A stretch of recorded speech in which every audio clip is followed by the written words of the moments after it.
smells like a tomb. Cracks open fireball number 4.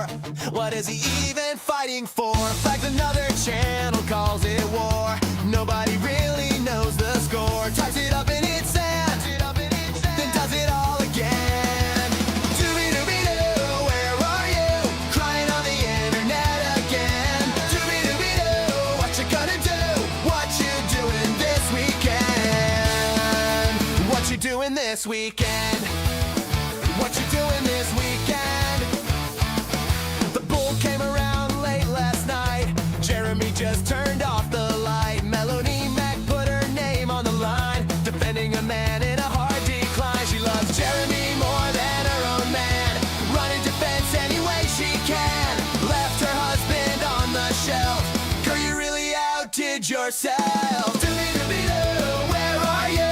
Crying on the internet again. Doobie-doobie-doo, what you gonna do?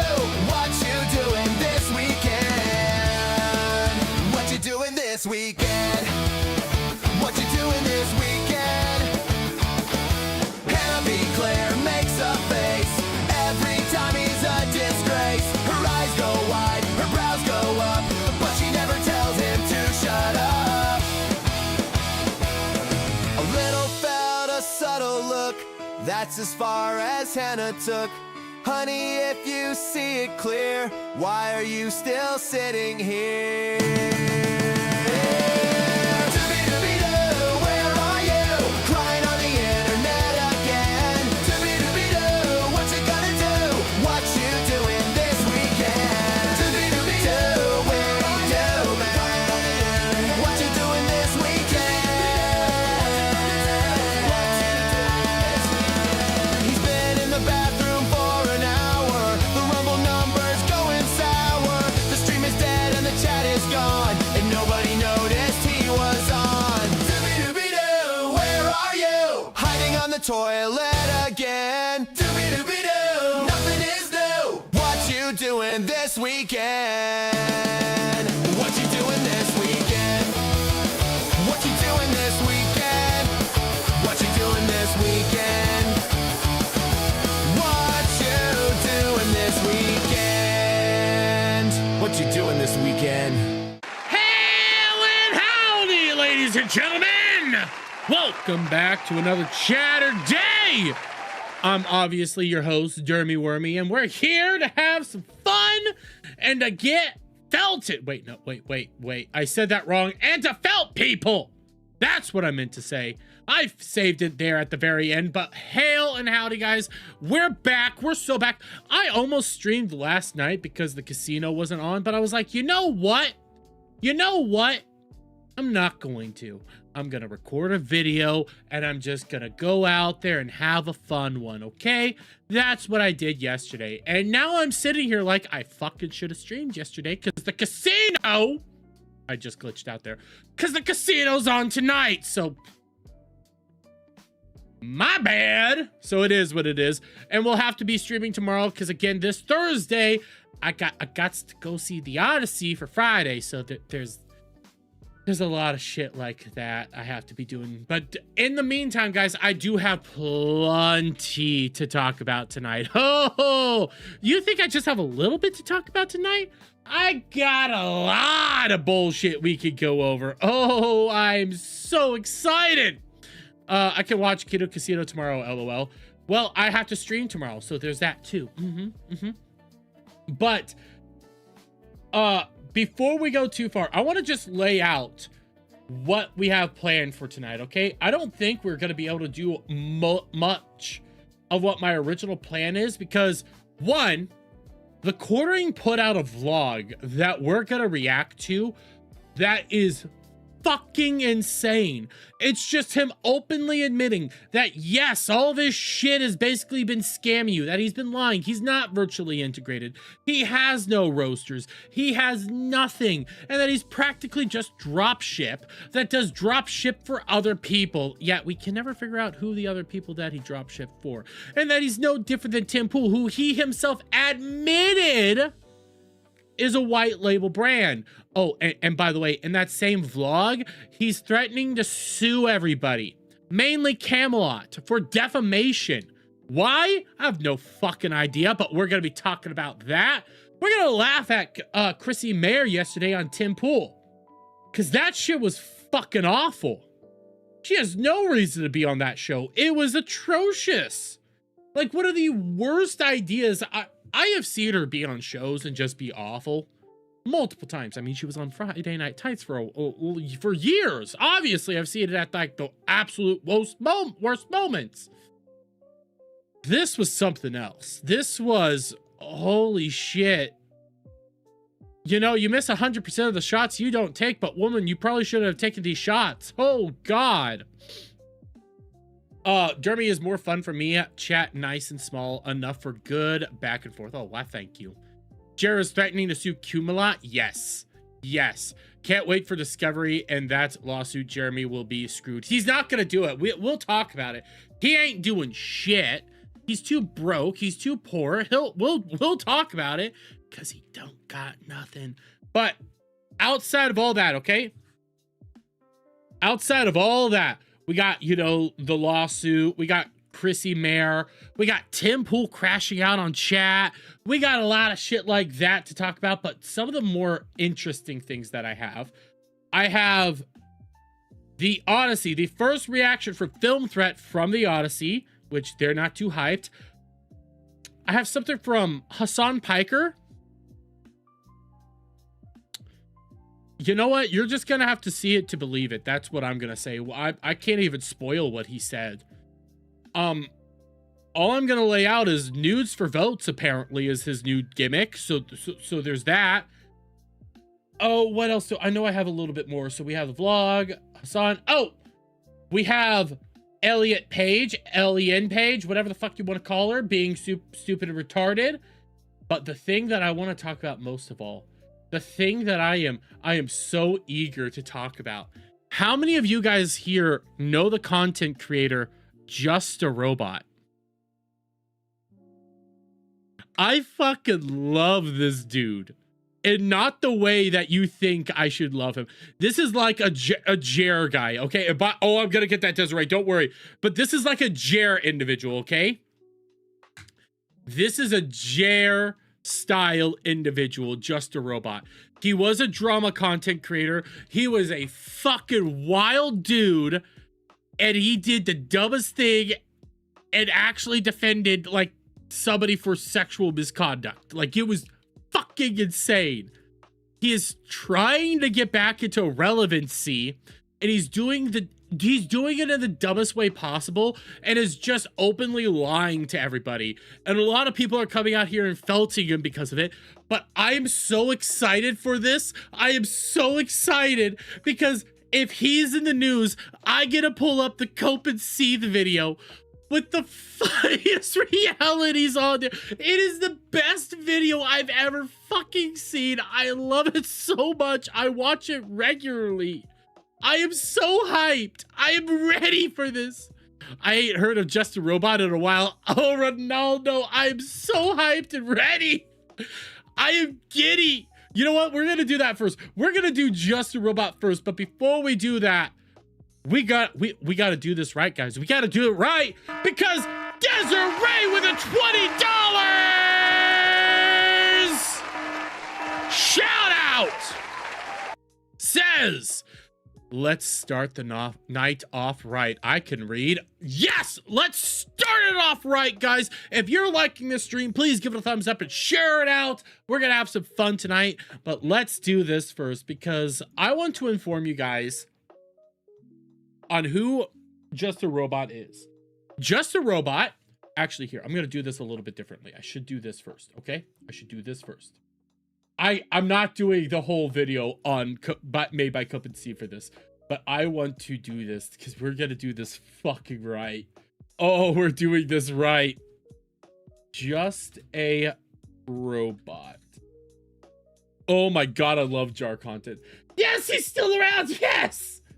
Oh, so Just a Robot is a content creator who is more or less famous for, well, a drama about a year or two ago called the Cine drama. This drama was a wild ride, and I'm giving you guys the cliff notes of this. It was a wild, deranged time in which Just a Robot made an entire video defending this person by the name of Cindy Bear, who openly admitted to sending inappropriate messages to minors. Let's just say it like that. And he defended her. He had all these documents. He had all this stuff. It's very similar to Chrissie Mayr, actually, when it comes to the Cindy Bear drama, where he had all the evidence out there, and he just dropped the ball in the worst way fucking possible, to the point that his entire career is technically over. There really is no coming back. Even when you take a look at his content right now, it is constantly getting downvoted and destroyed. You have all these videos on everybody else on how he's the morally righteous person and everybody else is just awful. Oh my God, look how evil and atrocious they all are. When he's a literal monster of a person. And there's so much content out there on him. I know Chrissie has a lot of videos about him. It is wild. But right now, he's going around and trying to say that his whole drama with Cindy Bear didn't happen the way that it happened, that he didn't have all access to the documents, that he didn't reference the documents in his video, that he didn't read the documents or anything like that. No, he never did anything like that. So I have this video. This is coming from Chrissie, where he says, Queeman interviewed Jar the other day. So seems like a good time to clear things up. Here is a cut of what Jar said to Queeman, and then some of his first Cindy vid, where he discusses the docs in detail, including the Grape comic. He even included screenshots of the docs LMAO. I love this because where we're gonna end up with this, because it's so beautiful. I love informing people who Cindy Bear, this whole drama is, because it's the funniest thing I've ever seen. So okay, I'm gonna try and so real quick, the Wiggler is Queeman, the unbodied voice is going to be Jar, and you're gonna hear some tism voice. try and imagine what Beckett's pushback would be here. Didn't you? Okay, so I think my understanding of the situation is basically, if I can recall properly, something to the effect of this Cindy Bear document was available to you, and you may have said you read it at some point, but I believe what you ended up saying was basically that because I think you said you have dyslexia or something, you can't read it on your own, you need help from your girlfriend or roommate who weren't available at the time to help you get through the document. Which is a total lie. He's making that all up. That's not true. And if you need somebody else to help you get through a document, you probably shouldn't be reading the document. I'm just going to lay that one out there. And I could go for hours on just a robot lore. This is fucking insane. And so you didn't get the information contained within it, basically, for your video. Is that a correct summary of what happened in your eyes, or? I'm assuming so, because like video got leaked ahead of time, panicked upload, did not ever prepare for something like that happening. Never heard of that happening to anyone else before, so I couldn't get ready. But point is, when that happened, my roommate was on a business trip, and he never came by. He didn't come by to read it, so it just ended up in, the situation I'm in now. No, none of that is true. And I know Chrissie has all the information already, okay? None of that is true. All of that is total bullshit. In fact, the video that you put out there, you only put out there because somebody else put your video out there first. Somebody else got access to your video first and just dropped it all out there. So you panic uploaded the worst video, fully knowing people already hated the video that you were making. That's how crazy this is. And I'm giving you cliff notes of how this stuff all went down. This was a wild time with things being said that I'm just like, what the hell is being said here? It was just such a stressful thing. Okay, so I mean, to be honest, I just don't know how to argue, because honestly, I kind of, I feel like Becky or someone might be like, Oh, it's so convenient you couldn't read it, but honestly, I don't really have any reason to disbelieve your story there. Maybe just disbelieve it based on his original video that everybody has downloaded. And to be fair to Quimmin, he has no reason to disbelieve Jar. He doesn't know how deep this shit actually went. But unfortunately, I have Jar's original Cinebear video, the one he made before he switched sides. Let's go! Fucking Copenhagen dub! Let's go! And in that, he describes in detail these documents. The idea that he didn't read them is just a flat out lie.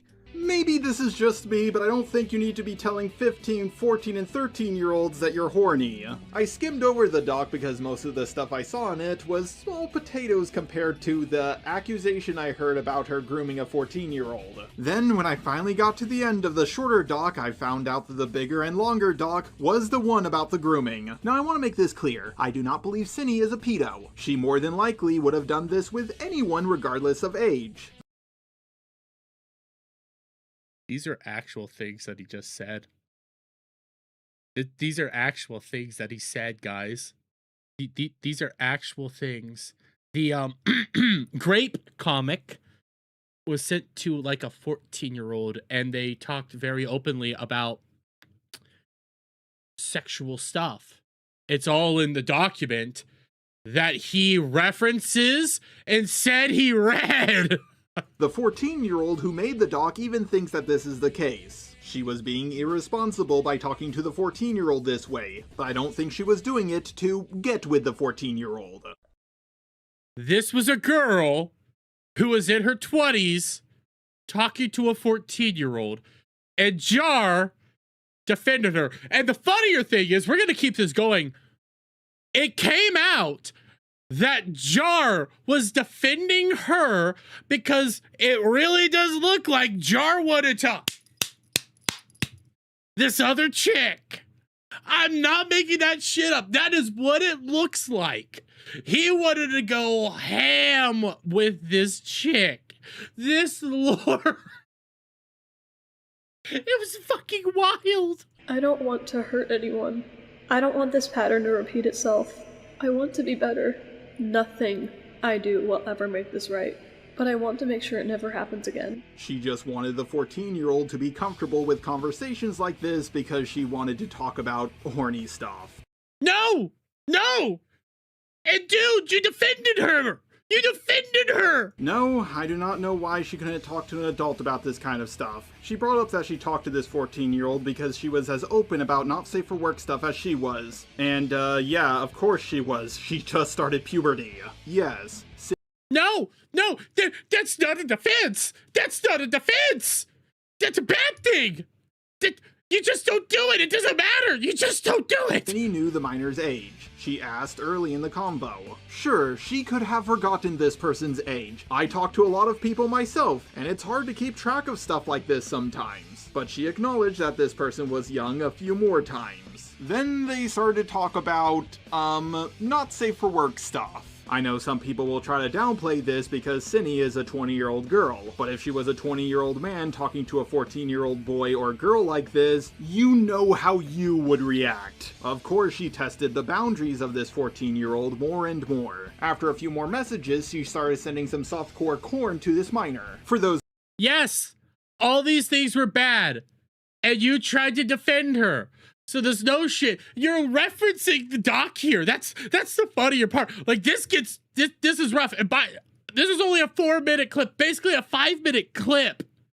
This is part of his original video of this. You can see why there was drama around this, right? Those of you who do not know what softcore corn is, well, think of it like the sexy jutsu from Naruto. Sure, it's a bit risque, but under the law it would not be considered hardcore corn. She would detail sexual fantasies she had to this 14-year-old. This kept on escalating until Cindy, she sent the same not safe for work essaying comic to this minor, and requested this minor to draw even more corn of the character of Boy and Nightmare Sans. From the censoring job, it looks like a few parts of this comic would have been legally classified as hardcore corn. I should also note that Cindy did not tell her roommate or friends about what she was doing. Just to make this clear, for 6 months, she was sending corn to a 14-year-old when she was 20.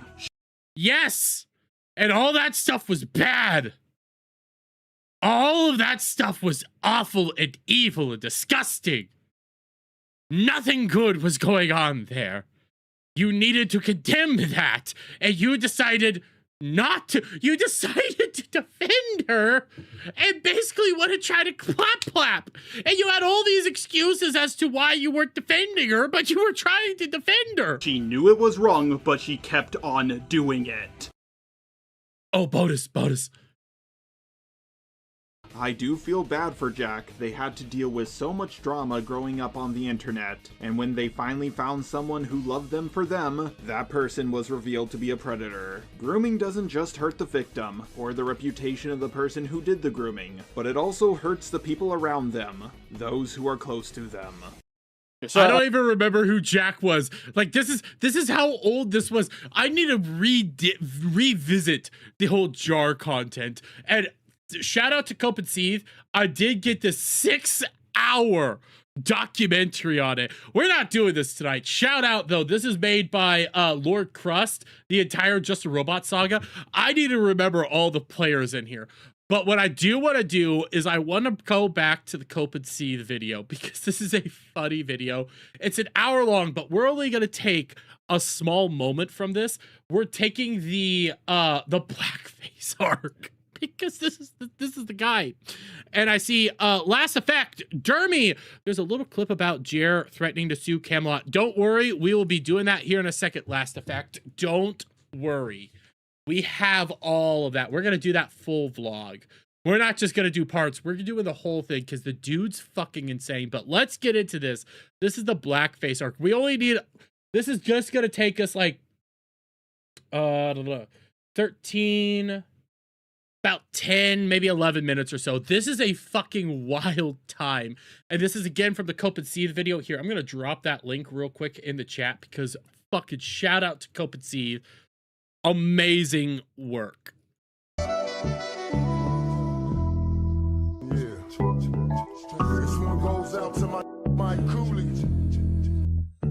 I think a good place to start with Jar is his professional victimhood, which is at such astonishing levels, it beggars belief. I avoided talking about the ArtCC dramas because ArtCC people tend to be a bit backstabby. Interestingly, this is a sentiment he'd repeat to Cinebear in his recent and now deleted video where he goes to bat for her. That's why I hate ArtCC people. They're insanely backstabby.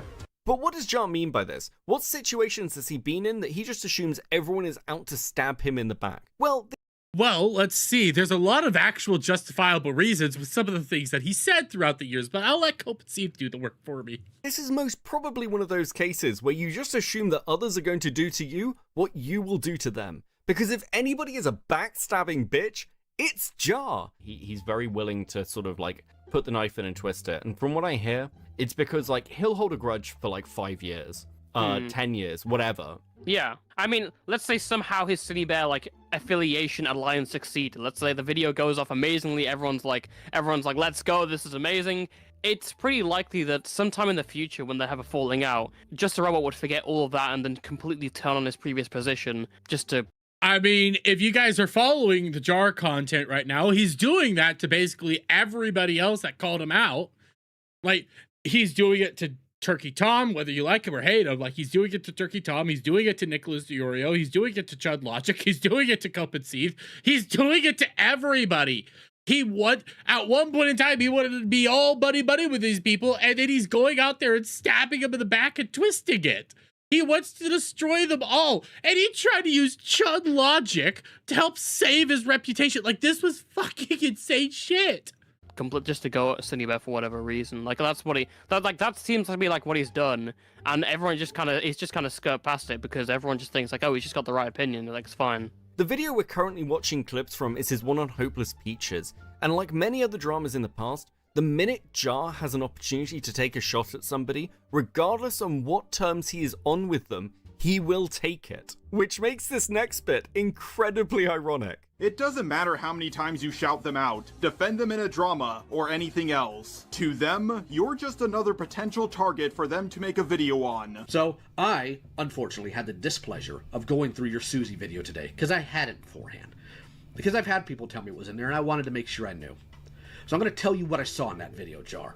I saw you dancing on the grave of somebody who, with the exception of voicing in a video, which you and her resolved between yourselves, dancing on the grave of somebody who'd been nothing but kind to you. Jar will I'm laughing because I know where this ends. Like, I know we're not even to the best part. I know there's probably some people right now that are out there like, oh, this is boring. Why are we talking about this? Like, where is this going or anything? There is pure gold in this video. And by the way, like, this is just the blackface arc. There's still gold there. And there's still a mountain of other stuff here that we won't get to today. The blackface arc is just some of the best. Say that the accusations against him have been long debunked. And while we'll look into why he's been able to make that claim, there's one particular accusation that I really want to hone in on because it deserves some analysis. Then to everybody in the Art CC, guys, if your allegations about me being racist haven't worked the first 50 times, then they're not gonna work this time. Like, listen, normally when somebody gets called racist, I'm gonna need some hardcore evidence to back it up. I'm gonna need to figure out what the hell's going on there. Jar, I think you might be racist. Like, seriously, I have been called racist by the Art CC for doing an accent. At this point, things are just getting petty. At the risk of I could believe that things are just getting petty in the Art CC. I could believe that. I mean, there's a lot of people here in this clip alone that I'm gonna be like, I probably shouldn't be friends with you or anything like that. But I don't think you do yourself any favor with where we're about to be going with this. making Jar sound dangerously based, let's just say the racism accusations are more than just doing some voices. Now, while I don't personally care, I think that there is more than enough here that if you wanted to make that accusation, it is a reasonable one to make, and Jar getting so upset about it is absolutely insane. The only time I remember him saying it was when he said, say. But even then, that was to make fun of a white girl. Oh, so your thumbnail maker is either a racist white person or a according to you. I decided to reveal my true colors. I, just a robot, am in fact black. Just to be clear, this goofy motherfucker is like the whitest person I have ever seen. Oh, and again, this is just a peek, okay? This is just the little bits. It's like, oh, this isn't nothing. This isn't anything. It gets worse. And let's not forget about the outro song to this dude's old videos. My eyes have seen the glory of the cleansing of YouTube, debunking SJWs and feminazis too. We criticize reactionists in hopes they get the boot. Just the robot marches on. And before you say, hey Beckett, that's just the Battle Hymn of the Republic, what are you talking about, bro? It was noted by several sources that this rendition bears a striking similarity to the rendition in American History X. Jew by Jew by Jew, the white man marches on. Okay, I want you guys to remember all of that. I want you guys to put a big old pin in everything you just had there. The song that sounds like the Battle Hymn of the Republic, America History X. I want you guys to keep that in the front of your mind. Seriously, I want you guys to just remember that. There's a lot of things that you can forget. I want you to remember that. Was begging for me to explain how calling a black woman an ugly little black thing is racist. Oh my God. Wait, is that what he actually said? Because I've never heard the racism accusations. He did. It's bad. Oh my God. Yeah, he called Omni a stupid black woman for them having a disagreement. He then went on to he had made a video on something about race bending because he always has beef with like black characters in anime. But you know what? You can have your own opinion, even though it's sus in my opinion.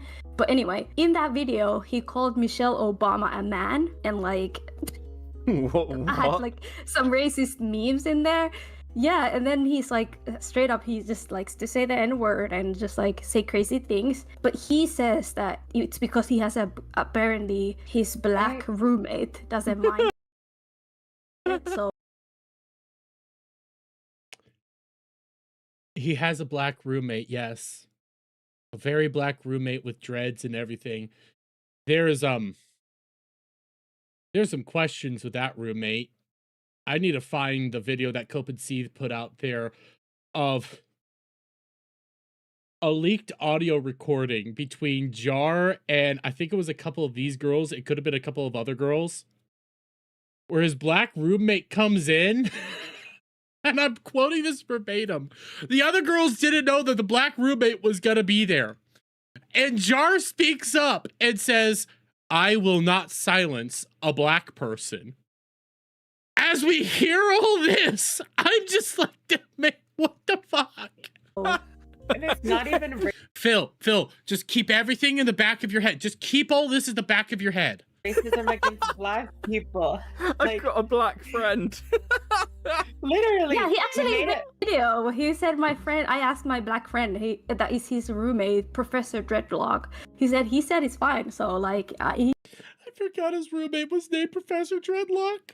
He wasn't mad about it. I don't know. And in reality, I'm not going to tell you guys to hate him for this. I'm telling you guys to point and laugh because this gets funnier. And he did a video where he said that Asian people speak English. Yeah, good. Send me all of it.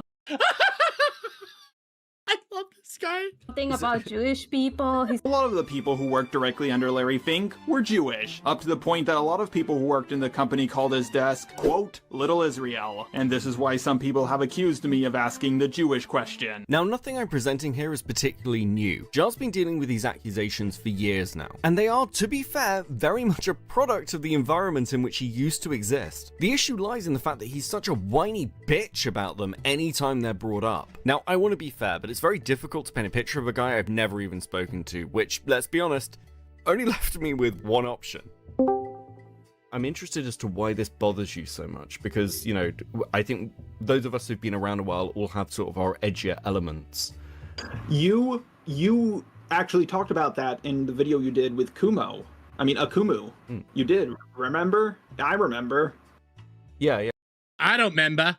I don't remember at all. I want to see this. I want to know, what are you talking about? I don't remember. Yeah. I think I've mentioned some things along those lines. And it's interesting watching your reaction to that. I know. The reason why I think I had such a visceral reaction before the Cine Bear stuff, that was the closest I have ever come to being canceled. I don't want to ever hear you talk about coming fully knowing your history and your story. It's terrifying. Prismate Luke talked about it. Thuman, Kai, and a bunch of other people were going to talk about it, but I apologized very early on. And then it kind of went away, but people kept on bringing it up. And it's kind of become a meme, in a way. It's like, I even brought it up in my Cine Bear video, like, come on, you don't even think I'm racist? Boo! Like, it's kind of become a meme. I've kind of accepted it, but when it first happened, my biggest connection with another YouTuber was Kuro the artist, and Prismate Luke painted me incredibly uncharitably, like... Just ignore them! It is what it is! People are gonna call you racist no matter what! I've been called racist multiple times! Just ignore them! He claimed that my roommate's avatar, he wasn't my roommate at the time, but now he is, but my roommate's avatar, Professor Dreadlock, was a quote-unquote blackface version of me, even though the only thing they have in common is it's in the same art style. Okay. I don't think I've seen that image. I've only seen the one where you've got sort of your robot character properly sort of race swapped in your video where you're talking about, I believe, Sean King and some of the stuff that's happening around black identitarian politics. Yes, that's another... I don't personally think that was blackface, but what happened there is... I mean, there's an argument that it would be blackface. You changed your avatar to a black man that looked very similar to you, so that there is an argument. I'm just gonna say there's an argument. I'm just gonna lay that one out there. I don't think it's a big deal. I don't really think all this crap is a big deal right here. But again, I'm telling you guys, keep some of this stuff in the back of your head because the big reveal is about to happen. The artist who did my original avatar drew that picture of me because that's how she assumed I looked in real life. And if you've seen any leaked pictures of me, you know I don't look a thing like that. I am aware of the leaked pictures. I will say I know that your sort of face isn't out there. So if any like image of you is you, Phil, why did you say that? Phil McCracken in the chat just said lips were too small for legit blackface. Why, Phil? used, it will be blurred. So I'm not sort of face revealing you. But I know those images are sort of pretty widely shared around. I think I've seen them on Twitter as well at this. I just hate that everybody uses the lowest res image of me. I'm like, there's literally every image of me that I leaked. It was higher quality than that one, but everybody. Wait, every image of you that you leaked? I've listened to this multiple times. If you every image of you that you leaked. So if you put out the images, you didn't leak the images. You just put out images of yourself by being stupid. He loves to use the one where I'm in low resolution for some reason. I think it's the Superman shirt, mate. I'm gonna be honest with you. Craig, real quick, Craig. This is Cope and Steve. This is Just a Robot. Cope and Steve is a British ginger. Just a Robot is the autistic guy that sounds robotic. Then I think that has a lot to do with it. I think it's embarrassing to admit that I'm wearing a Superman shirt right now. Why admit it? Why admit it? Why admit this stuff? Why say these things? Why is your autism making you go like, I think it's embarrassing to say that I'm wearing a Superman shirt right now when they're making fun of you for wearing it? There's no problem with you wearing it, but why admit to it? Nobody can see you. Why? Well, fair enough. But okay, I think that sort of clears up that question. No, actually, no, sorry, I had one other thing. The song you use at the end of your videos, the Battle Hymn of the Republic. Okay. This is why I wanted you guys to hold this in the back of your head. That whole song, everything about that, I wanted you to hold that back in your head. Fucking Beckett here lobs it up for him. Says the Battle Hymn of the Republic. He lobs it to Jar. Okay? You know exactly what you need to say here. He gave you the fucking out. That you had for the way those videos ended. I heard through one of the people I spoke to, in fact several of the people I spoke to, that it bears a striking similarity to American History X. Okay, now you're seeing it. You're saying he's doing you a favor. He's laying it out, but he's also lobbing you the answer, dude. He's giving you the answer. It just resembles this. It could just be the Battle Hymn of the Republic, but people think that it resembles this. You know, what is it? What is it in reality? He's giving you the fucking answer. I sort of just wanted to ask whether that in any way was an inspiration, because the wording has similarities to that particular song in ways that it doesn't have to the original hymn.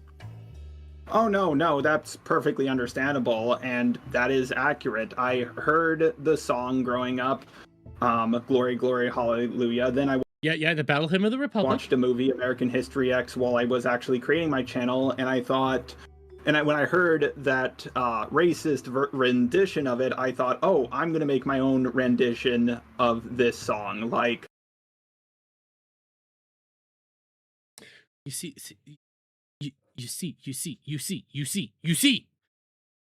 He lobbed it all up for you. He gave you the answers. And because of the tism, you said, yes, because while I was making my channel, I was watching American History X, and I heard the racist rendition, and I thought to myself, I'm going to make my own version of that song. Your answer should have been just no. I heard other renditions of Glory Glory, you know, the Battle Hymn of the Republic. I heard other renditions out there, and I thought, hey, you know what? I like the Battle Hymn of the Republic. I'm just gonna go out there and, you know, I'm just gonna say it all. I'm just gonna do that.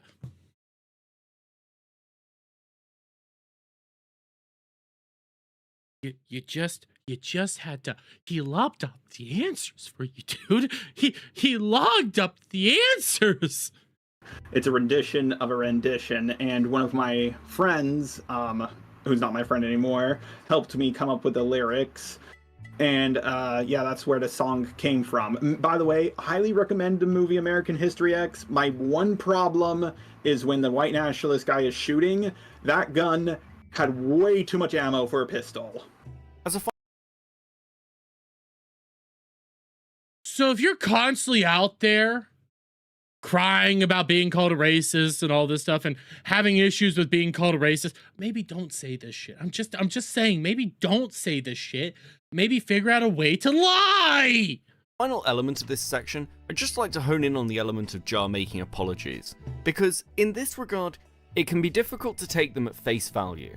Going to help me with my apology video. That's going to be on me, and I'm... Jar, here's the problem. Yeah? Your apology video, it's not going to have any value to it. And the reason why it's not going to have any value to it, because you have gone on record before saying you will revoke apologies. That's... Well, no. Well, I haven't revoked all of them, but, like... Just a good chunk of them.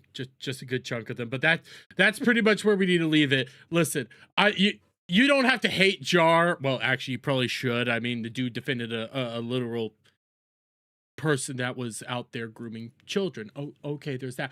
But I want to play this not for you guys to hate him, but for you guys to point and laugh at him. Because again, he had the answers lobbed to him. He had it all just there. It was all laid out. What you needed to say there. And instead of saying just the answer that would make the most sense, because nobody would be able to check you on it, you just admitted to it. Nobody would be able to check you on whether or not the song was inspired by American History X. They would just always be making the accusation, but nobody would ever have any proof. They have the proof now. You went out there and just, yeah. Why do this? Lie better. Lie. And I saw what you were saying, Phil, that your autism makes you not want to lie yourself.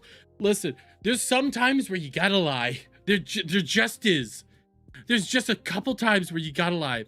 We should have led with the PDF thing. We did leave with the PDF thing, technically. I think you came in halfway through, Craig. We did lead with the PDF thing. Because we led with this by laying out who Just a Robot is. Then we went through this video where he's openly defending the PDF stuff. And then we did this. So we did do that. We just ended up with the funny part. The hilarity. I need to remember, like, all the players, like who Jack was. I think Jack was City Bear's non-binary roommate. Like, everybody in this story was fucking mentally ill. Non-binary roommate who herself was deranged and was angry at her grandparents for wanting to make her work. I'm not even making that shit up. Like, that whole area was fucking mentally ill. Just downright awful individuals over there. But oh, I forgot I had this pulled up. I pulled up some stuff before last night. We're gonna go into Mayr, but I forgot I had this pulled up because I had somebody tell me this. I intentionally play Bard and D&D so I can practice lying without hurting anyone. What? See, that's how you do it. You could also play Yu-Gi-Oh, you know, bluffing. Like, there's the little white lies, there's bluffing, there's just not telling the truth sometimes. Then there's like hardcore lying, but in this situation, like with that, you just, yeah, it was just a rendition of Battle Hymn of the Republic. That's all I did. Because nobody will ever able to figure out if that's a lie or not. It just, nobody will ever will. I don't know why you would just not say that. But let me take a swig, and I have something I'm working on. So I got requested to do this, and I'm still trying to hunt down the apology, okay? I'm trying to hunt that down. But somebody, because we've been talking about Chrissie Mayr a lot, and like a good example of what Chrissie should have done, I've been using Ryan Kinnell as a good example, okay? Swig of water for the working man. Exactly. I needed a swig of water. I've been trying to hunt down a good example of what Chrissie should have done, and I've been using the Ryan as a base. And not a lot of people remember Ryan's crash out on Doomcock. So I did find the original stream where the crash out happened. I'm struggling to find the apology because I was there when he issued the apology. I don't know a good way to hunt it down. I think I'm gonna have to go to his live channel and scroll for hours to find that original apology video, because this happened 5 years ago. But I'm trying to lay this out because there's a really good example of what Chrissie had to do. And this took me hours to find, by the way. This was not an easy stream to find because it is buried, it is unlisted, and it's not something that you could easily discover anymore. It's something like hidden away. But to show you guys like what Ryan said on FNT all those years ago, I have the clip here.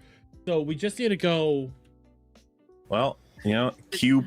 I think right here we'll just start hitting punch play. X. punch Z, punch 9. But it's like Q. Bitch. God, bitch. Peter Soretta is a fuck. Okay, here. Kathleen Kennedy's employment status is queer. Man, I miss those days. I miss when this was brought up more often. But here we go. Here's Ryan's crash out. And that was the update. Thank you for the update. If you actually believe like some fucking dude who says he got 8 different sources and has said 25 different things and none of them have come true, and you continue to hang on his every word when he says, oh, another source came out and said 80% of what I've told you is true, you are fucking retarded if you can't see that shit. You might as well go sip for Geeky Pixie. Geeky Pixie. That's another old school lore who Geeky Pixie was. So I take it you don't buy it. No, wait, sorry. nothing to buy. Are we talking about a particular source here, or am I missing like Tomato? Here we go. Yeah, I'm talking about if legitimately you're just hanging on the every word of Doomcock every time he fucking comes with one of these different rumors about the same fucking thing over and over again. Yeah, I think that's. Do you have like a beef with him or something? Are you? No, What's the beef, Ryan? It sounds like you do. Show me on the doll where he hurt you, Ryan. He didn't hurt me. Did he say you looked like a Flash Gordon supervillain or something?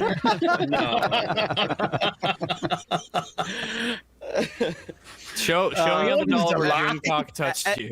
At the end of the day, I mean, I was, for the longest, we all hoped Kathleen Kennedy was gone, but I have come to the conclusion she's not going any fucking where until she's ready, and I think they've proven that. They publicly fired Gina Carano and shamed her. At that point, if you had any faith that Disney was going to move in a different direction, I think that should have been the moment where, everybody realized that whatever faith that we had that this would get corrected, it's not happening.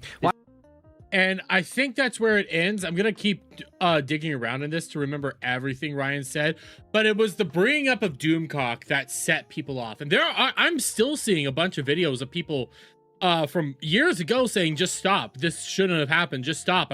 Why did you do this? I'm no longer watching you.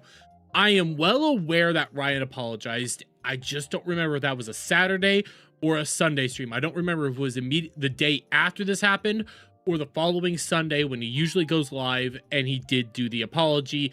He was like, hey, shouldn't have done it. I fucked up. It was a big deal, and, I shouldn't have said it publicly. Like, Ryan did that. Sorry.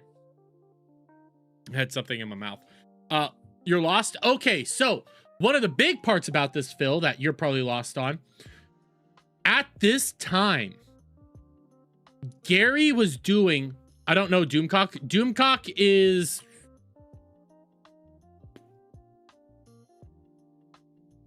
So I'm like, this is old lore. This is old lore. Ryan Kendall posted his apology June 7th, 2021. Thank you very much. I'm gonna copy that real quick. Copy. June 7th, 2021. I'm still gonna have to hunt that one down a little bit. But Doomcock, Overlord DVD. Overlord DVD is his main YouTube channel, but he goes by Doomcock. Back then, Doomcock was constantly talking about how Kathleen Kennedy is getting fired imminently. George Lucas is taking back over. It's all gonna happen. This was 5 years ago. It was almost daily when these streams were being made or these videos were going out there. And then following all that, he apologized on Twitter. He didn't just apologize on Twitter, Craig. I remember he did a video about it. Not a video, but he did it on stream, and I'm trying to hunt down that stream. But following all that, Overlord DVD went on this massive internet crash out trying to say that Ryan was trying to cancel him. And it ended a friendship between Gary and Doomcock. And at that time, Gary and Doomcock used to do streams together. I think I can still find them on this Nerdrotic Live. Let me check the playlist real quick. Let's go playlists. Let's double see, because I don't remember the name of that stream. The Exozone. The Exozone used to be a stream. Like, you see Doomcock right there with Gary. Like, this used to be what the new stream that they do now, where they go around the world and talk about aliens and stuff. This is what that was originally. All this was that, but because of that crash out, this ended. Now it makes sense. I know Gary hates drama. Yep. Like, this was a big fuck up. This was huge. There was a lot of fallout. There was a lot of chaos. I would say at the time, I'm not going to put this on the level of quartering or anything, but it would have been relatively similar to a quartering style, like fallout between like everybody there. Like, that was a massive fallout all the way back then. And people used to hang on Doomcock's every fucking word back then. So you could see why when I reference this drama, this crash out, this situation, I think it is a very good comparison to what Chrissie should have done. And I am... Ryan Kendall posted... Ryan Kendall apology... June 7th, 2021. I know he put out a tweet, but I also know... on X...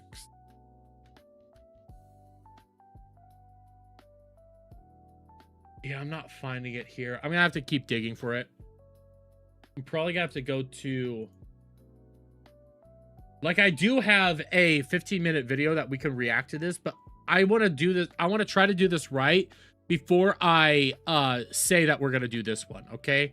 Because I want to get the Ryan Kendall, like, apology and all that. I want to get it all correct. Like, I think... Wait, is this it here? Oh, wait, no. Is that it? Replying. The fans... I completely stand by my opinion on the validity of Doomcock's rumors and sources. For the fans who felt I was attacking you for supporting someone, I apologize. I talked a lot of shit, and this time my words didn't come across clearly. I own that 100%. I'm just going to turn off the volume while I play this so I can get to the next area. The fans and the community are the reason we are here. I don't mean to make any fans feel like I was going after them. There are no sides, and you shouldn't feel ashamed for supporting somebody. I also know he went on stream to talk about this, and I'm trying to find that stream in particular because he says relatively the same stuff. So, like, he did a really good job about it. You just made a tweet about Bad Jer? Really? Really? Did I? Where?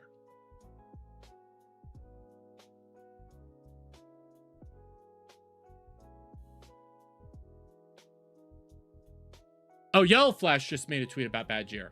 I thought you said you. Oh, fuck yeah. You know what? We're gonna pull this in because we're about to do the Jer content. We are about to do the Jer stuff because this is fucking insane. Okay. I thought you said me, but yeah.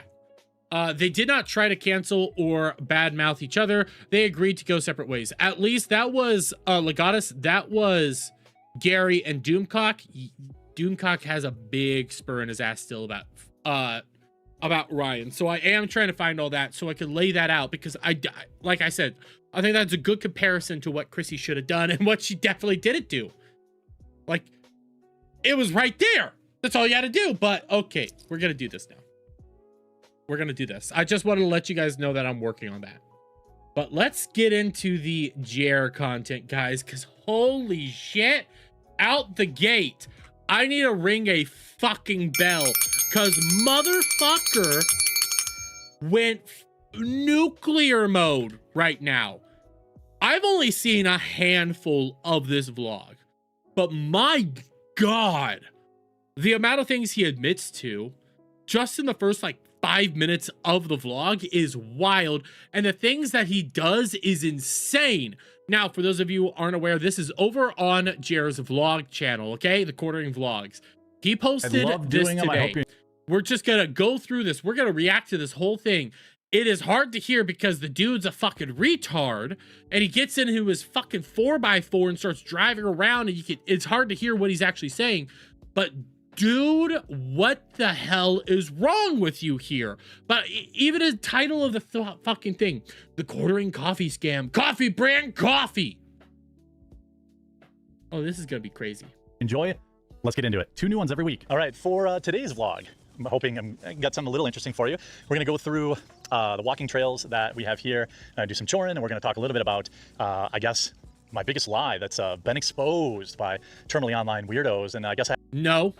Real quick, remember, the person that exposed this in here, I'm going to pull it up again. I'm going to pull up again. The person that ended up exposing that this was the truth, that it was all, like, all drop ship and everything, wasn't the terminally online weirdos. It was you yourself. You're the one that exposed all of this. Like, this here was from you. Nobody else made you do this. You're the one that exposed that this was dropship content. But because you exposed it, you're now crashing out on everybody because of this, because you're constantly trying to say that they are lying when you're the one that showed this shit. And yeah, Phil, I thought he had bad knees. I guess he doesn't anymore. I have to come clean, and you know, I hope that you all still will stick around afterwards because it is a wild tale. It's a wild tale. So let's start by we're gonna go and start managing our trails. Get in my Kubota here. I don't have one of those fancy side-by-sides. Hopefully the audio isn't like super careful. It's screwed, but this is a fancy side-by-side. Don't act like this isn't a fancy side-by-side. I'm sorry, this is just, as a guy that grew up on farms and shit, this is a fancy fucking side-by-side. I don't have one of these. I have a, like, I'm exposed to all the elements when I'm in my side-by-side. Terrible. I don't know. We'll have to see. It's a diesel Kubota. All right, so let's see how bad the audio is here. We'll oh, it's awful. It'll be okay. It's awful, dude. I can barely hear you. Okay, serviceable.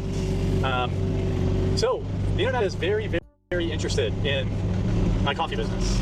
Yes. Very interested. Because you make it a big deal. That's why people are interested. You make this a super important part of your entire career.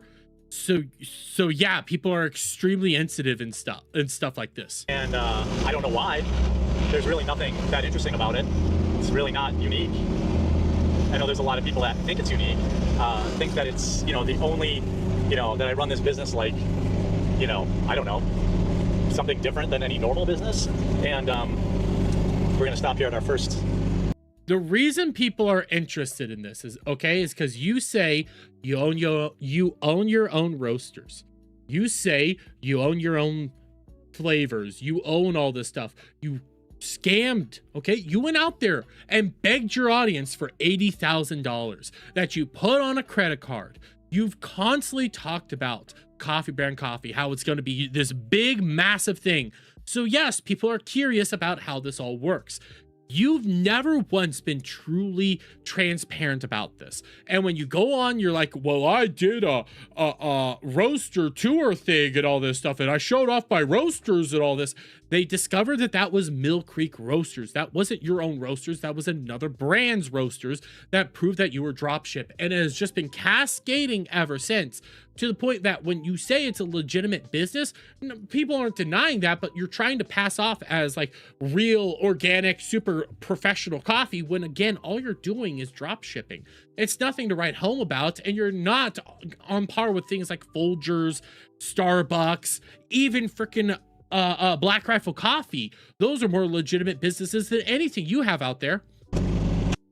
By the way, Last Effect says, Luther pointed out on his stream, notice when he is driving in a circle to make his property look bigger. The fragile ego of the shell of a former human being. I'm gonna watch that. I don't know. That could be interesting. And that's another thing. Phil McCracken, I just said that, but like, we don't know what's actually goes into the coffee. That's why people start bringing up like the ingredient stuff. We have no idea what's like the ingredients in here. And when it's your base coffees, that's okay. That's fine. But when it's your flavored coffees that you have to add extra ingredients into, people are worried that they aren't getting something that is, you know, actually coffee. They're worried that they might be poisoning themselves. There might be an ingredient in there that they are allergic to. So that's stuff that people do need to know about, and you refuse to give them transparent answers on. Our first station here, got to refill some bags. We have these. So we have walking trails that I mow everywhere for walking the dogs. And along the way, I have these little stations. I don't know who Indy is. I'm going to be willing to bet that this is a dog of some sort. I have no problem with that, but you're putting doggy poo bags on your property when you live out in the country. Dude, nobody's going to care. These poop stations. And it's so friends and family that use the trails don't leave me little gifts. So what about a raccoon? What about a deer? What about other wildlife? Are you expecting them to pick up their own poo? Like that's why that doesn't really make much sense. If you were like a legitimate place, you know, hey, this is a communal area. This is some place, you know, that the town works on and stuff. This is a trail to be walking on. I wouldn't have an issue there. But this is your own like backyard, your own property. It's kind of hard to take care of all that, dude. I guess to start about the coffee stuff. I started the business probably 3 or 4 years ago, roughly, maybe 5, I don't know. I think 3 or 4. And it was something to, you know, supplement my YouTube earnings, because the apocalypse happened and, you know, YouTube doesn't pay what it used to. It really hasn't paid the same for many years. And so many YouTubers, well, they had to diversify. Yes, there's nothing wrong with that. A lot of YouTubers started doing that. They started putting out merch shops. They started getting more sponsors and stuff. They started putting out better brands. They started doing stuff to do that. There's nothing wrong there. The problem is how you advertise yours is where people start having issues. I'm not going to go out and do like a merch shop and put my hats up on there and say, I make all these hats 100% myself. I own all the capabilities of doing this. When in reality, I'm just getting the hats from like China or Taiwan or using some other third-party individual to make my hats. I'm not going to go out there and say that. I'm just going to say I have a merch shop up on, who knows, Teespring, for crying out loud. I would say that, but you try to say that you're a legitimate, real, on par, all this stuff when you're not. They'd have to diversify their bonds. And coffee was, you know, something that seemed like a lot of people were doing. And so what I found out was there's basically 2 methodologies that you could do this business. Now, I'm not going to call anybody out by name. I'm not going to put anyone on blast. But you end up doing it. And also when you did your show, you called out Tim Pool. You said Tim Pool is a white label dropship company. You called him out already. And you do put people on blast and you do call them out. So just quit acting like you're not going to do this and you're above this. It's important that people understand the basics of what words mean. The people that feel like they've discovered something, don't understand even the basics about business. It's embarrassing for them. You know, like these guys, these anime avatar, you know, flailing YouTubers or, you know, failed race car drivers and all this kind of stuff. Failed race car drivers. I wonder who you're talking about when it comes to that. Again, I'm not putting anybody on blast, you know, anime avatars, failed race car drivers. Man, it's not like there's a very particular individual who drove race cars that makes content and talks about you from time to time. Not like that. Something weird. They're really accidentally committing a horrible self-own in that they don't understand even the basics about business. So first, the one way you can do it is drop shipping. This is one of the common critiques, one of the dumbest criticisms of my business that's ever existed. So what is drop shipping? Drop shipping is very simple. There are companies all across this country, all across the world that sell a product, let you put your label on it, and then make some money. They make some money selling it to you, you make some money selling it to someone else. It's that. Yes, and you ended up saying that that's what Tim Pool does, and that we have evidence that you do it yourself. Simple. In the coffee world, there's probably 5 or 6 facilities in the United States that do this. You buy the coffee for maybe $7 a bag, $8 a bag. You sell it for $12, you make your $3. It's completely hands off. They handle all the customer service, they handle all everything. That is a true drop ship. White labeling is not necessarily a bad thing. It still could be a high quality product. In fact, there's even like VPN softwares out there that are white labeled. Bet you didn't know that. Yes, there's a lot of companies out there that do white label. There's a lot of people that do drop ship. Shocker, a lot of content creators do this because it's the easiest way to do that. It happens everywhere. And I brought up Teespring earlier. Teespring essentially drop shipping for merch. There's a bunch of people that do that, dude. That's not crazy or insane. There's no problem doing that. What people have a problem is when you do that and deny that you're doing that. I bet you didn't know that NordVPN sells white label stuff.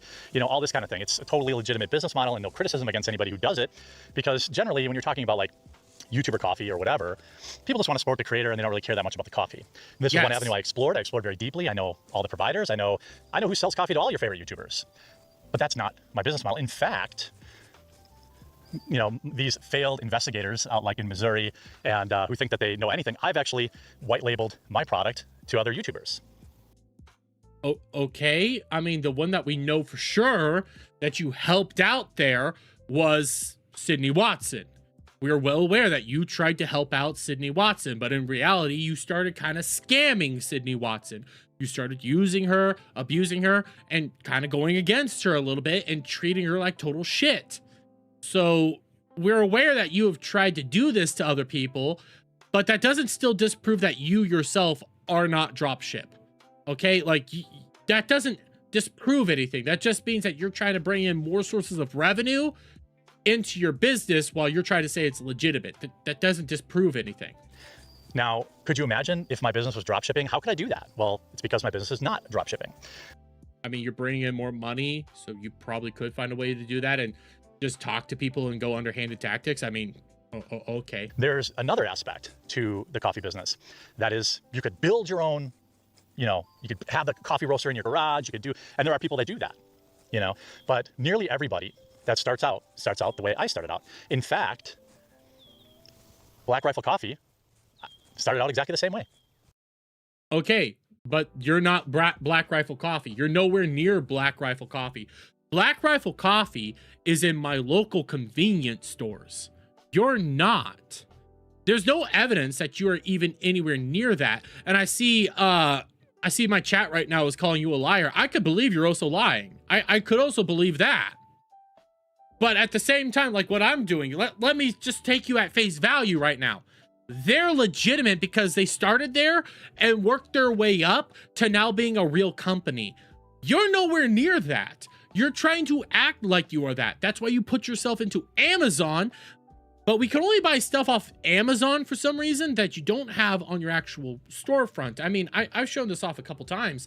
Let me pull this up real quick. Let me do this. Let's go Amazon coffee brand coffee. Amazon coffee brand coffee. And we'll just do coffeebrandcoffee.com. So when we even pull up your own shop, okay, your own web page, what do we see? We see Roaster's Choice, Light Roast, Ethiopian, Medium Roast. We see Bourbon, Double Caffeinated, Decaf, Dark Roast, Blueberry Cobbler, Strawberries and Cream, Vanilla Sugar, Gingerbread, Hot Butter Rum, and then your K-Cups, and then Butter Toffee as well, and this Blackberry Cream flavored coffee that That's the first time I've seen this, but they're all around 20 bucks a pop over here on your actual storefront.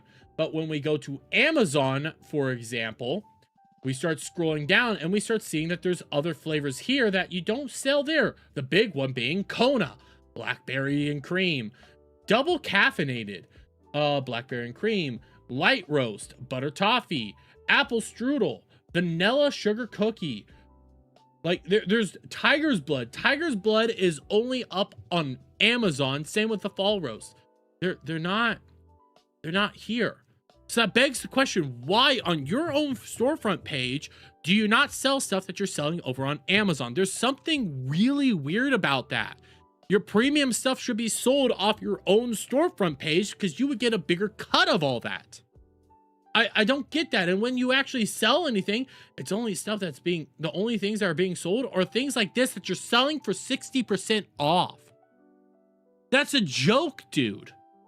So I don't even want to hear you say that I'm anywhere near there or I'm going to be there one day, because you're not. You're just not. Use the exact same facilities that I did in many cases. It's how you start a business.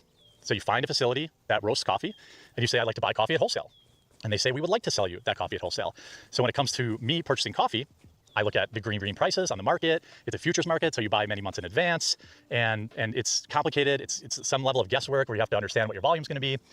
But anyway, I digress. So first of all, this idea that a coffee company is dropship is complete nonsense. I mean, you also just admitted that your coffee company was just dropship, so... People who don't understand what dropshipping is think, because I'm not picking the beans and I'm not roasting them in my garage, that it's somehow dropship. But you just said that you do pick the beans and that you do roast them. And you've said that you own your own roasters. You say you own your own stuff there. So yeah, that's why people look at you side-eyed when they see that you don't own your own roasters. You don't own your own facilities. Even though you yourself have said multiple times that you do. They're dumb. People who say that are dumb.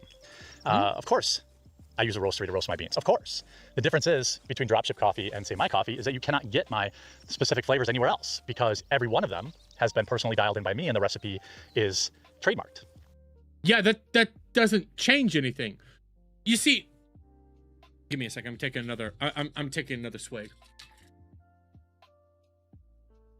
You can trademark those flavors and dial in those flavors if you're white label or dropship.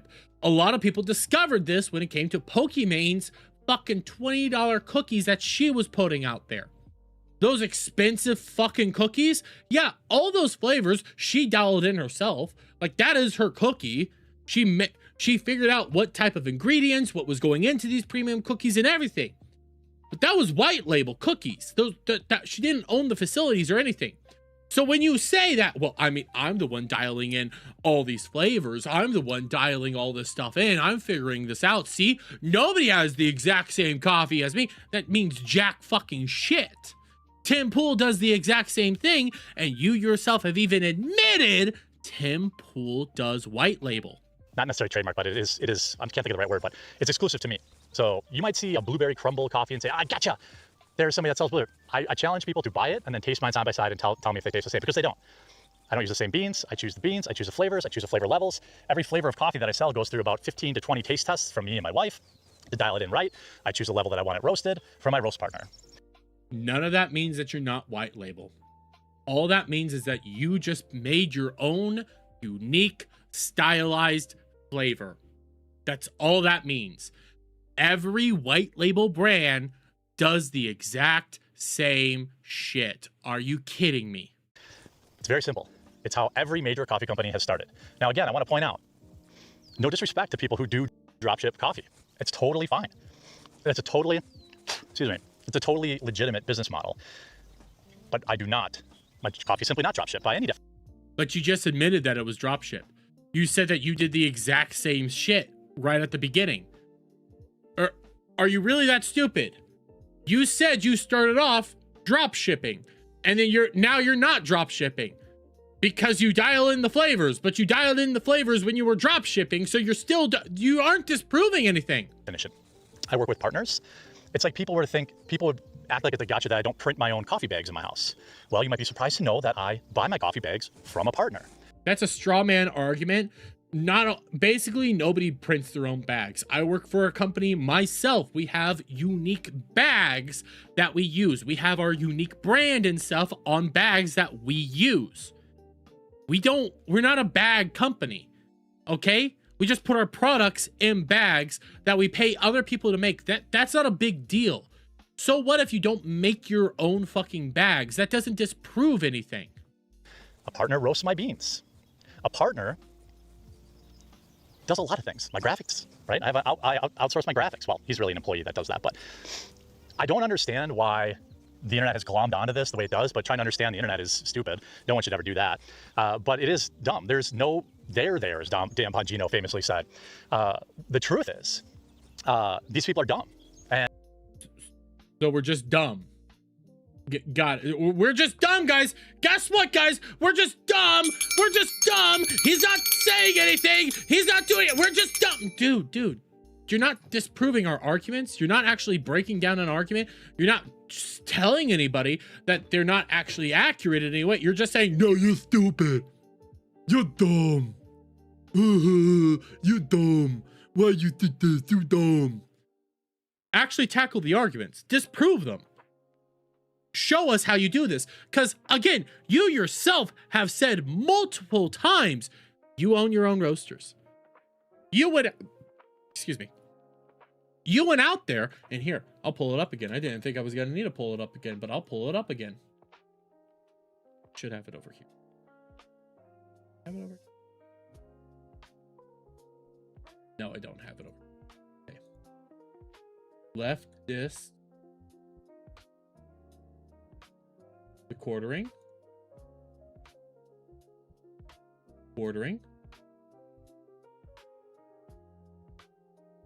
Left discs.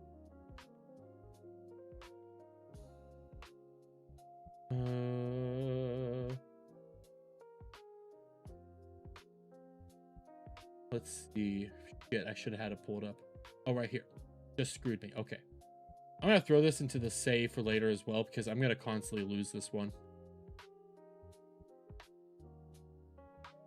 Save for watch later. I'm going to need to download it. But you yourself said this. Oh, it's muted. Vertically integrated.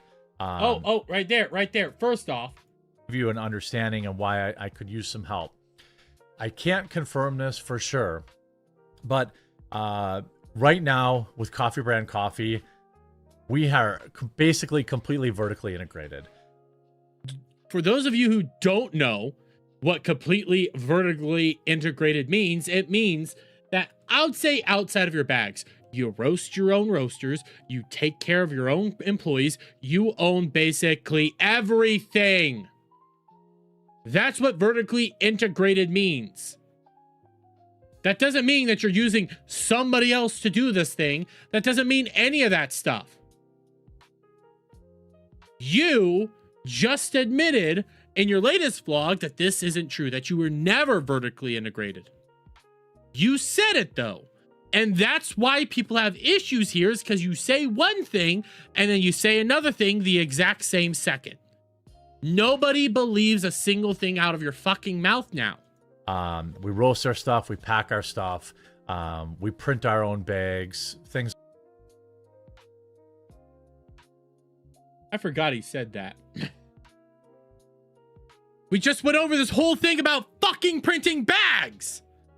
You say you roast your own stuff. You say you bag your own stuff. You say you print your own bags. You see why people have issues here. It's like that. The only thing that we were reliant on anyone else for was some of the boxes for our K-Cups and some of the procedures around that. It's our coffee, but we had someone else helping, put these boxes together so we could do all that.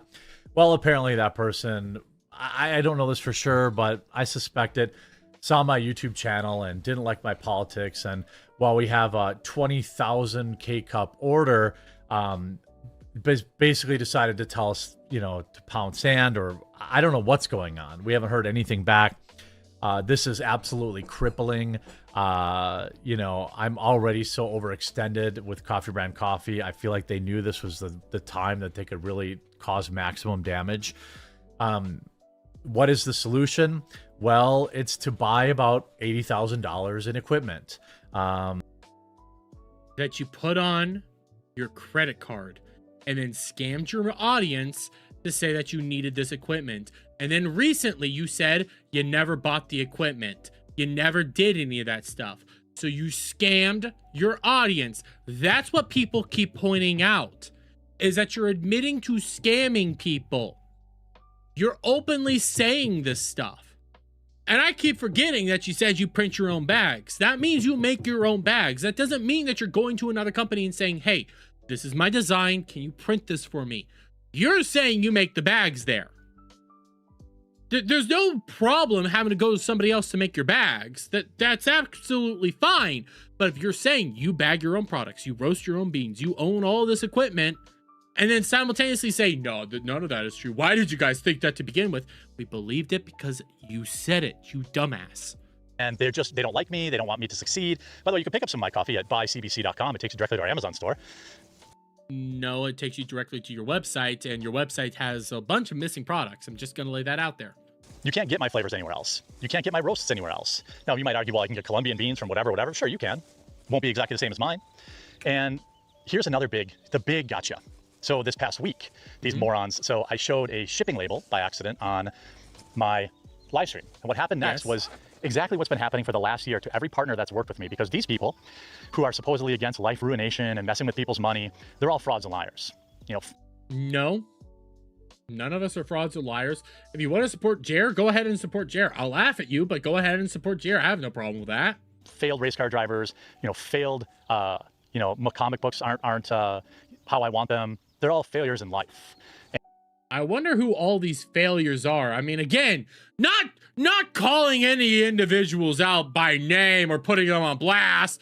I'm just gonna say failed race car drivers, failed comic guys. I wonder who those people. I mean, come on, dude.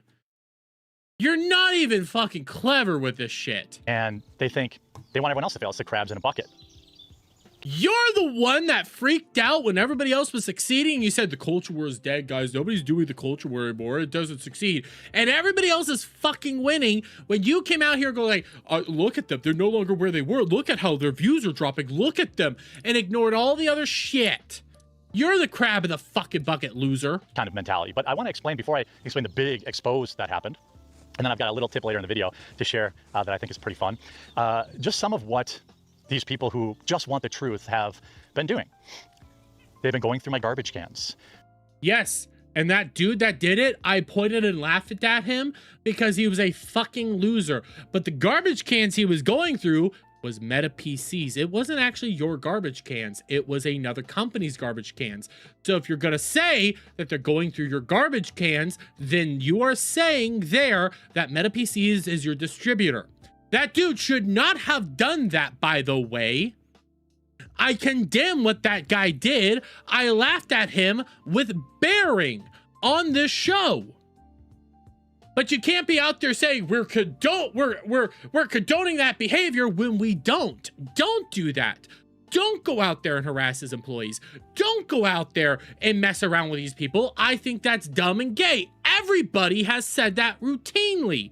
But you want to be a fucking crybaby and act like we don't say that shit. They've showed up at my partners' places of business. They've showed up at their businesses and harassed employees. They've called the FDA. Of course, the FDA laughed at them because, again, there's no there there. They've called local food companies or whatever. They have harassed. Yes, they have called local people. You're talking about Luther Morgan there. They have called local distributors and people like that to try to figure out where your coffee is because nobody knows where it's being made and people have concerns. My partners, the people that make my bags, the people that roast my beans, harass them, showed up at their places of work. Why? I don't know. It's extremely weird. It's Not a single person has ever condoned that action.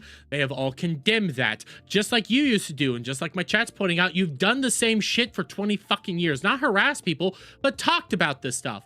And now that it's happening to you, you're crying about it. It's just like, I don't understand. Like, there's a lot of things you could criticize me on. A lot, okay?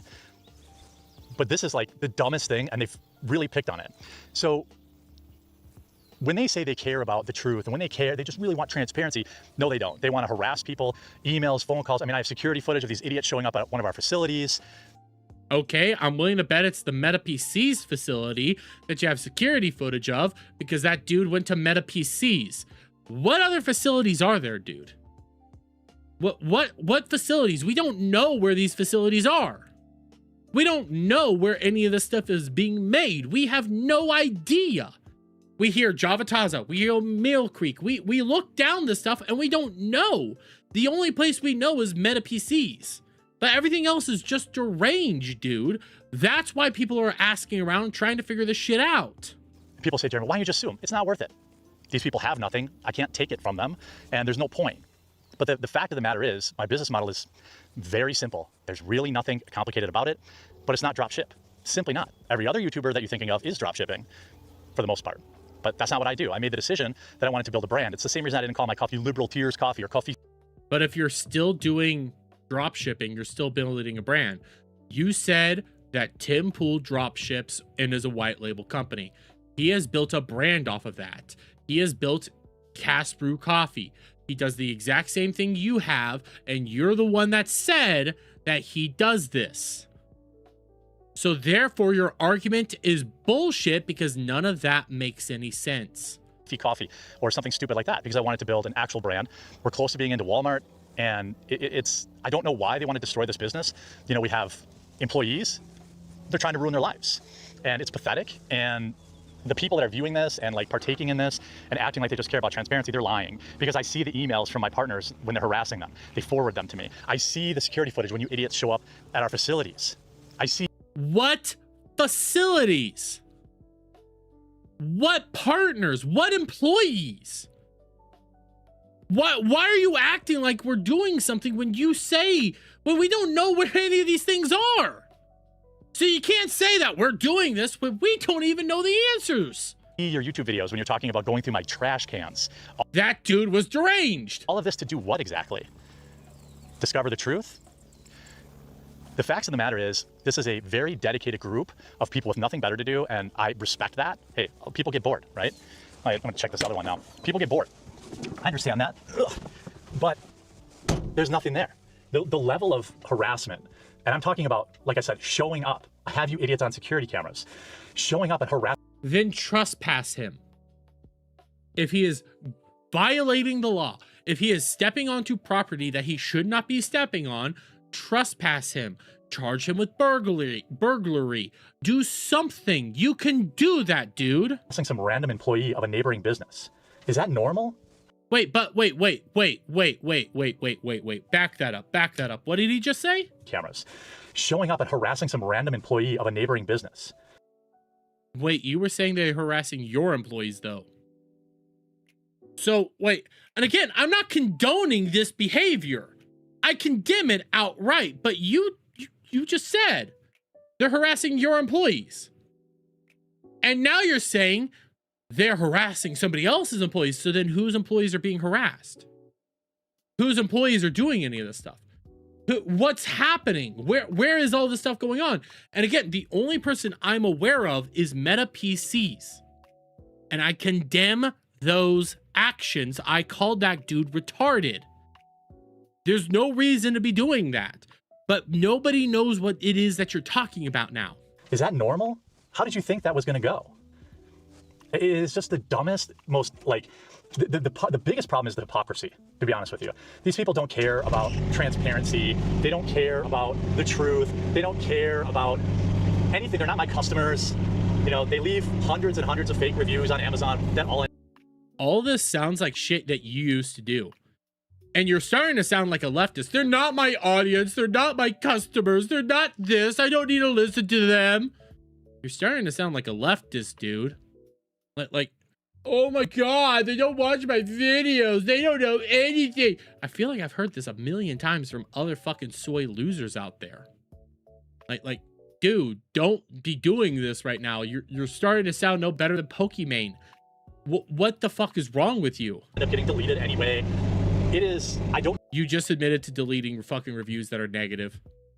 You just admitted to deleting negative reviews. Oh my fucking god, dude. I don't know why they're like this, but I just feel like some of them are very smart, and then they could figure out like a better way to use their time. You know, like a more productive way to use their time, but they're not actually interested in that. They're only interested, check another station here. They're only interested in trying to hurt my business and my staff. So when these like failed race car truck drivers and dork anime avatar YouTubers and fake investigators from the Midwest act like they're really out there doing something. Dude, you are getting very... Again, guys, he said he wasn't putting anybody on blast. This sounds like Luther Morgan. This sounds like the Camelot. This sounds like Yellow Flash. Again, I'm not putting anybody on blast, guys. Just gonna describe them basically to detail. Not putting them on blast. They just want to ruin me, guys. They're not hurting me at all. Every time they do something stupid, I just turn it into more sales. But what they're doing is they're harassing people that have nothing to do with me. How? How? How is Camelot harassing anybody? How is Yellow Flash harassing anybody? How is fucking Luther Morgan harassing anybody when all of them have said we're not doing it? How is Misty Mochi harassing somebody when she says I condemn these actions? How? This shit doesn't make sense, dude. But okay, we're just gonna act like a fucking leftist now and say, if you say mean things to your fucking audience about me, you're harassing me. If you do this, you're harassing me. I condemn people DMing you, DMing your employees, going to these locations. I condemn it because I think that stuff's wrong. But you're the one saying that they're doing stuff with no fucking evidence to back it up. Just some random employee at a neighboring business had some fat loser like grilling him about coffee. You know, like... Or maybe they were trying to figure out whether or not the coffee was being roasted there.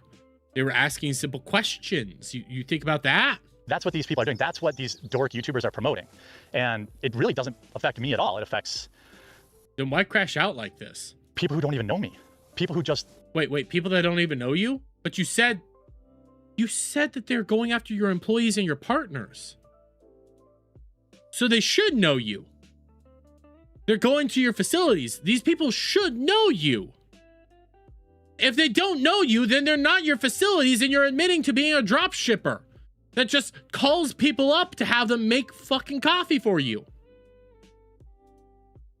These people should know who it is that you are because you pay their bills. But you just said they don't fucking know you, dude.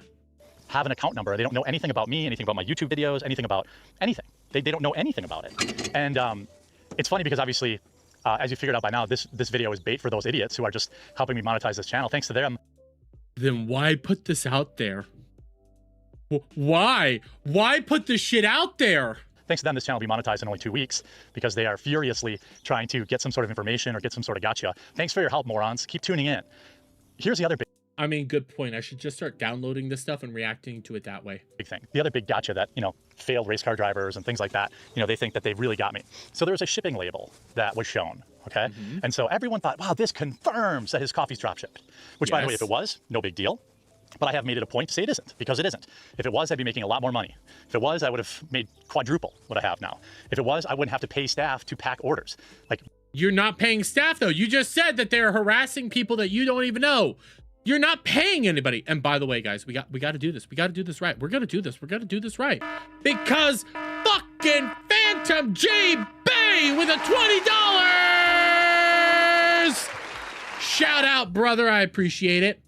As I was watching this video, when the part of I have a partner that roasts my beans, my wife, hearing the video in the back of the room without missing a beat, says, "You have a partner that roasts your wife's beans too?" God damn it. God damn it. Evil. Evil. We did our own fulfillment out of Arizona with my business partner. We paid staff to fill our orders. We paid for customer service. We're not dropship, right? So that's one of the dumbest labels that have stuck around. But the person from Arizona was Meta PCs. Meta PCs worked with Mill Creek Roasters. Mill Creek Roasters is a dropship company. So again, you're just confirming that you use dropship processes. These morons found a shipping label and they thought, ooh, I got them. So my They didn't find a shipping label. You gave them a shipping label. Biggest lie exposed right here. Okay. Ooh, they got me. Well, the fact of the matter is, All they found was a shipping label from the company that I used to put my coffee into K-Cups. That's it. A machine that you say you own. You dropped $80,000 on. A machine that you said that you chipped out the money for. But you don't actually own. That goes back to that fucking video I played. That goes back to that, where you say you're vertically integrated, you make your own bags, you do all this stuff. That's why people have issues here, dude, because they're seeing that you're lying to them. I roast 900 pounds at a time for a specific run. I send it to somebody who has a professional K-Cup machine that puts it in the K-Cup and labels it and puts the boxes all together. That's it. That's the big exposed. I hope it was worth it, dorks. Not my regular viewers, but the people that thought it was a big exposed thing. Yes, I pay somebody to put my coffee into K-Cups. The thing that you said that you bought, the $80,000 that you spent on credit cards, the things that you scammed and begged your audience to help you pay off, the thing that you put out a whole crying video about. Wow, that's a big win right there, dude. And people say, but you were raising money to put your own K-Cup machine together. You were going to get your equipment. You're right. We did raise money for that. No, you bought it. You said you bought it, dumbass. We were going to buy a K-Cup machine. There's basically only one manufacturer, maybe two, and they both come out of China. I talked to the guys at Black Rifle, specifically, about buying one of their old K-Cup machines. I talked to other people I won't name about what they did for K-Cup production. And the fact of the matter is, the machine itself, the cost, was only a small part of it. Turns out once we got further down the process, you have to pay somebody to come from the machine's manufacturer, train your team, and then if it breaks, you have to know how to fix it. And we just... Yes. All that is what it means to own a business. Like that's not ridiculous right there. You have to train somebody to use equipment. You have to train somebody to fix equipment. Every company does this. I don't know what it is that you're talking about now. Everybody does this. Why are you acting like this is some big... Oh my God, guys, did you know that at factories that they make stuff at, you have to run hard machinery? And people have to be trained how to run that machinery? And if that machinery has a breakdown, they have to be trained on how to fix the machine? I had no idea that that's a real... Dude, come the fuck on. Decided we don't really have the volume to justify spending $200,000, like buying the machine and then only running K-Cups for us. Let's play it back, shall we? Let's play it back, shall we? Let's play it back, shall we? Well, it's to buy about $80,000 in equipment. And I didn't know what else to do. I can't miss Mother's Day. It's our biggest sale of the year. And so I said, okay, fine. Put it on my credit card. We're going to just... You bought it. You said you bought it. You said you bought the equipment. You said you did all this. Are you serious? Are you serious right now? You said you did all this. So then I went to my partners and I said, hey, why don't we sell K-Cup services, to other people? Again, all things that a dropship coffee company could never do, by the way. But you didn't do any of that stuff. Like you didn't do any of that. You don't own the equipment. You don't own any of this shit. You could still help out other people if you're a drop ship, but you've admitted this whole time that you don't own any of this stuff. You don't have any of these facilities. You use other people to do this shit for you. So there's no real argument here. It doesn't matter what you say right now. I don't have any reason to believe it because you're drop ship. And so that's something we've been exploring. But in the meantime, it just didn't make financial sense after we got all the extra costs after the machine. So it was the machine, then like some food grade air compressor machine, and then training. Then if it breaks, who knows how you fix it. And you learn. We're still strongly considering adding the K-Cup machine to our arsenal and then selling that service to other people, other YouTubers, for example, to put their coffee in K-Cups because that costs a few bucks every time you do it. But that was it.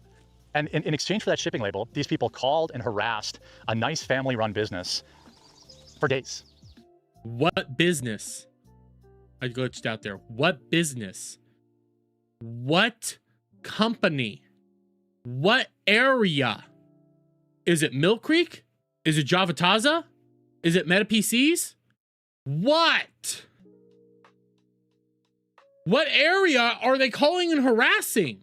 And again, I condemn those actions, but what? They called me the next day, they're like, what's going on? These are the same people that are standing on the, I am against life ruination. I'm against all this stuff. They aren't. They say they are, but they aren't. They're happy to run with defamatory statements like some of these idiot YouTubers because it gets them clicks. And that's okay. Good for you. Now, at some point...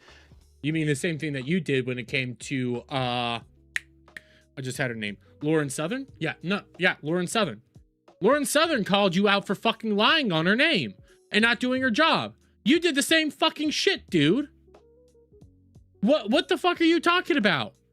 You've done the same shit for fucking years. Openly lied to people, manipulated them, said one thing when the reality was something completely different. So what the fuck are you even crying about now?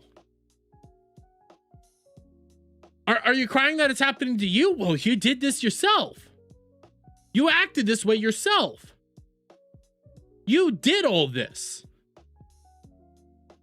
And again, I condemn the people harassing, doing all that, because I think it's fucking wrong. But you played these stupid games yourself, so don't act like you're above it when you did it all as well. The issue is, they know it's not worth it for me. Like, when you're a failed race car truck driver, or your YouTube channel's basically dead, you know it's not worth it for me to file some sort of lawsuit against you for defamation. Just do it then. Why is it not worth it? Why is it not fucking worth it? One, you can't, there's no defamation here. Here's the thing. In order for you to file defamation, you would have to prove damages. Where's the damages? You're openly saying that your record numbers right now, selling awesome amounts of coffee right now. Oh my God, no damages. So you couldn't do it. There's no damages. According to you, there's no damages. There's no financial damages. There's no reputational damages. You're saying you're perfectly fucking fine. So you couldn't do it even on that level because your own words would be used fucking against you. But simultaneously, again, you said you weren't going to go out there and put anybody on blast. I wonder, who's the failed fucking race car driver? Camelot. Who's the failed anime avatar guy that's angry at comic books? Yellow Flash. Who's the guy for the Midwest that is just out there for the truth and all that? Fucking Luther Morgan. But again, in order to prove this shit, you have to prove damages, and you can't. But at some point, it's going to become worth it because I have all of this stuff lined up, right? I can tie in direct lines from these statements from certain commentators to real world harassment to their fake reviews on Amazon. Like, this would not go well for them. You can't, though. You can't. Unless they're out there saying, go out and do this thing, you can't tie these things together. It is impossible. And if you have it, then go out and do it. Big ball them. Actually pull up and do the lawsuits. Because right now they're just empty threats. You have zero evidence. You have zero damages. You can't do shit. It's just not worth it. It's better to just say positive and not so, these people were never my customers in the first place. If you're positive, then you wouldn't be putting this out there, dude. So to summarize, we're not drop ship coffee. We never were. In fact, You said you were, though. Am I the only one that's forgetting that he said he started off the same way as drop shippers? So you were a drop shipper. Don't even say, dude, you lie like you breathe. We did drop ship coffee for other people, which you couldn't do if you were a drop shipper, okay? I have partners that make my bags. I have partners that make my K-cups. I have partners that make my coffee, just like any normal business would run. You think an electrician makes all the wire he uses by himself? No, of course not, right? This business continues to grow, and I think that bothers people, but that's okay. Like, I want better for them. I want them to exist, but there's literally nothing there. We roast our coffee with a partner. We send it to get put into K-cups because owning our own K-cup machine was cost prohibitive at the time. Now, once we're into Walmart, then we're gonna do it. You're never getting into Walmart. You will never be in a Walmart store. I have said this numerous times. You're trying to this whole Walmart thing, this Walmart. We're getting into Walmart. You're getting into Walmart.com. Any small business can get into Walmart.com. That's not some big own, because you're not going to be on a store shelf. So quit acting like you're going to be on a fucking store shelf, because you're just going to be on yet another web-based browser, but it's going to be worse for you because the same web-based browser has thousands more fucking coffee companies there that people will choose to drink from instead of your own. It'll be easy. We'll have the money and the volume. It's really a volume thing. And we run our coffee business just like any other coffee business you see on the shelves for the most part. You know what I mean? Like there's nothing there. These people are so stupid and so angry that they are either really stupid, which is very likely, or they are really dishonest. Some of these people are not stupid, and they purposely say things they know aren't true. If you can prove that, If you can prove that what they are saying is untrue, they know it's untrue, that it's malicious, and that you can show damages, then sue them. But you can't, because even in this own video, you said that you're having record sales, that you're succeeding and you're winning. So you can't sue. Because it's salacious and it gets them clicks and they get to monetize the hate against me. That's okay. But everybody knows that you're a hypocrite. Everybody knows that you're a loser. And when you do a long 2-hour stream reaction to this video, there's going to be a lot of people in your audience that see that too. How am I a hypocrite when I say I condemn their life ruination tactics? I condemn people going over to, you know, employees of yours to doing any of that stuff. I condemn that outright. I think that that's wrong. How am I a hypocrite? How am I a hypocrite for saying any of that stuff? I think that stuff's wrong. But that doesn't change the fact that we don't know where this shit is coming from. That doesn't change the fact that you did the same shit for over 20 years. That doesn't change the fact that you yourself said you own all this shit, that you do all this shit. That doesn't change those facts. If anybody's a hypocrite here, it's you, Jer, not us. So I'm looking forward to these people reacting to this video because, again, I have nothing to hide. My business. Then where are the facilities at? Answer that. What goes into your coffee? Answer that. Where is the coffee being roasted? Answer that. If you have nothing to hide, you have no problem telling us that information. But you don't tell us that information because you say you're harassing people, you're hunting people down, you're hurting people. It's all legitimate, guys. Then prove it. Runs just like any other business. And it's almost like, I don't know if these people are like Candace Owens level stupid, but they're Candace Owens level stupid. Wow, that's your new little gotcha. That's your new little thing. Oh, we're all just Candace Owens level stupid. No, we're asking legitimate questions, unlike Candace Owens, who just asks questions to ask questions. You have nothing. Living in this alternate quartering universe where my business is failing, which it isn't, having record month after record month. My YouTube channel is dying. It's the dead of summer and probably the slowest time in politics. Wait a minute. Wait a minute. Wait a minute. No, no, no, no, no, no, no. No, no, no, no, no. You just said the other day that, oh my God, my YouTube channel's killing it right now. Just use Social Blade, guys. Now you're using the summer fucking thing again. It's the dead of summer. News is slow right now. There's nothing to talk about. We're at war again with Iran. Trump's going out there and talking about fraud within the 2020 election again. There's a lot to talk about. Lindsey Graham passed away. There's the Mitch McConnell stuff. There's stuff with Amy Coney Barrett in the Supreme Court. There's tons to talk about, but you yourself refuse to talk about it because you're stupid. That we've seen in a long time. Like everything that is levied has a perfectly reasonable explanation, but in the quartering extended universe, truth does not live. And they'll call this a crash out or whatever. It is. This is a crash out. And again, you're coping, you're seething, and you're lying. You're changing up the excuses. Just the other day, like I said, you said we're having the best month ever. Look at Social Blade. My channel's not dead at all. And now you're saying, well, it's the summertime. There's no news. See, these are the things people constantly point out that you're lying about. It's not. I'm monetizing them.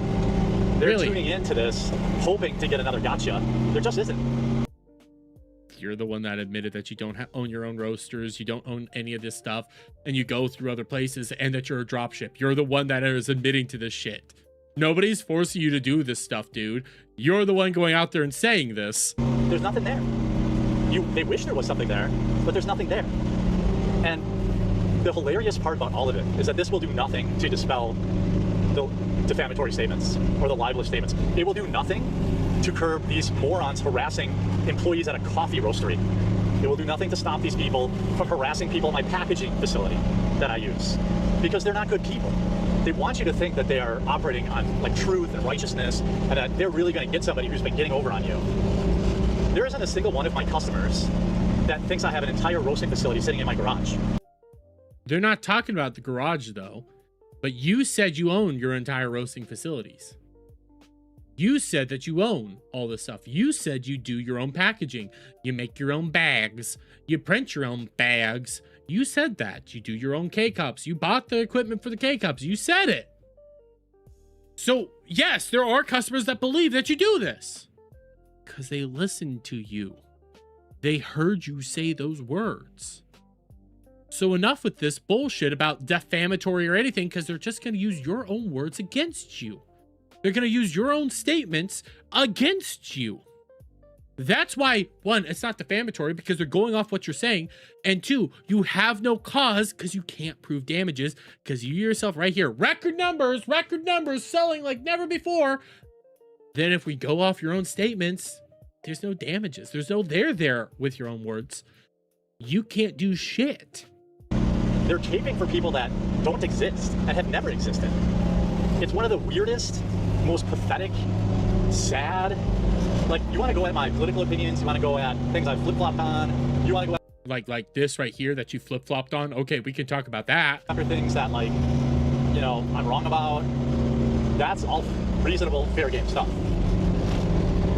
But the idea that, like, these people are having any real effect on our business is hilarious. They really, really, really, really want it to be. When you guys do this stuff, my partners laugh at you. These same people... They laugh at you, so then nobody's getting harassed. Like, that's the problem. You're saying that all these people are living in fear. They're being harassed. They hate it. It's awful. But then you go around and say, they laugh at you. They're laughing at you. Then what is it? And again, I condemn those actions, but what is it, dude? Are they laughing at people or like, it's not that big of a deal. It's stupid. Or are people living in fear? These things don't add up. Neither one of these things can be happening. They're either living in fear, and this is awful, atrocious, horrible things, or they're laughing it off because it's not that big of a deal. And if it's not that big of a deal and they're laughing it off, then why are you hoping and crashing out about this every fucking day? By the way, you know, oh, life ruination's bad. Somebody got deplatformed. That's bad. They tried to get me deplatformed for Rumble. I have all the... Honestly, when it came to that, they were just pointing out hypocrisy. I actually condemned that action. I didn't think that you deserved to be deplatformed from Rumble. And the people that were doing that, I thought were stupid at the time. I don't want you deplatformed, dude, because you're our best content. But again, just because you can point to a few people doesn't mean that we're all saying this. Those people are retarded. Emails, of course. These same people, going after sponsors of that. I have their emails to my sponsors. They went after every single one of my sponsors, and I did lose a couple. Well, honestly, you proved to the world that you yourself were a hypocrite. You yourself were going out there and crashing out over people making jokes about you. You did that. So then when you're saying, they're not above all this, you're not above all this. You went to Kick. You went to YouTube. You deplatformed people. You have no fucking leg to stand on. I've replaced them since, but I did lose some. All because these same people who have spent the last 4 months building up this quartering extended universe where they're the righteous ones are actually the villains in this story. They're very, very sad people. They're very, very empty inside. And it's really depressing, you know? I'm not really sad right now. I'm doing just fine. I'm having fun, laughing at you. You're the one that goes out there and goes like, they're doing this, they're doing this, they're doing this. You're the one that goes on stream and goes like, look at it, oh my God, look how awful they are. You're the one that does that over and over again. Not me. I really want better for them. And, you know, when they react to this video and pretend that there's another kind of gotcha or something like that, there just isn't. They're just mad. They're mad at the world. They're mad that, I don't know, things didn't work out for them the way they wanted. And I get that. But what I don't get is harassing people that I do business with, going after my sponsors. You know, losing sponsors, that's an actionable item. No, you have to prove that you actually have damages. But at the same time, you yourself are saying that you're doing wonderful, awesome, everything's great. But now, see, after all this, after constantly saying, you're winning, you're winning, you're winning. But now you're saying that you're losing. So what is it? See, this whole video disproves your entire actionable claims. When you're saying you're winning, that disproves it. There's nothing there, dude. And if you're then going to say, well, we lost sponsors, is it because of your own actions? Like the Ren Fair clip? Because that clip's fucking disturbing, dude. That's your own fucking actions. You can't prove any of this stuff. And if you're trying to threaten other people, you have to prove the damages, and you can't.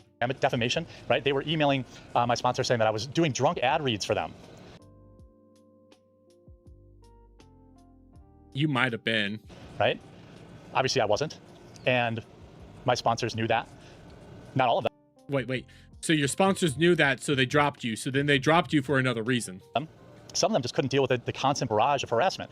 These are real financial hits that are tied to the defamatory statements. You see what I'm saying? Do you see where I'm going with this? Okay, then sue them.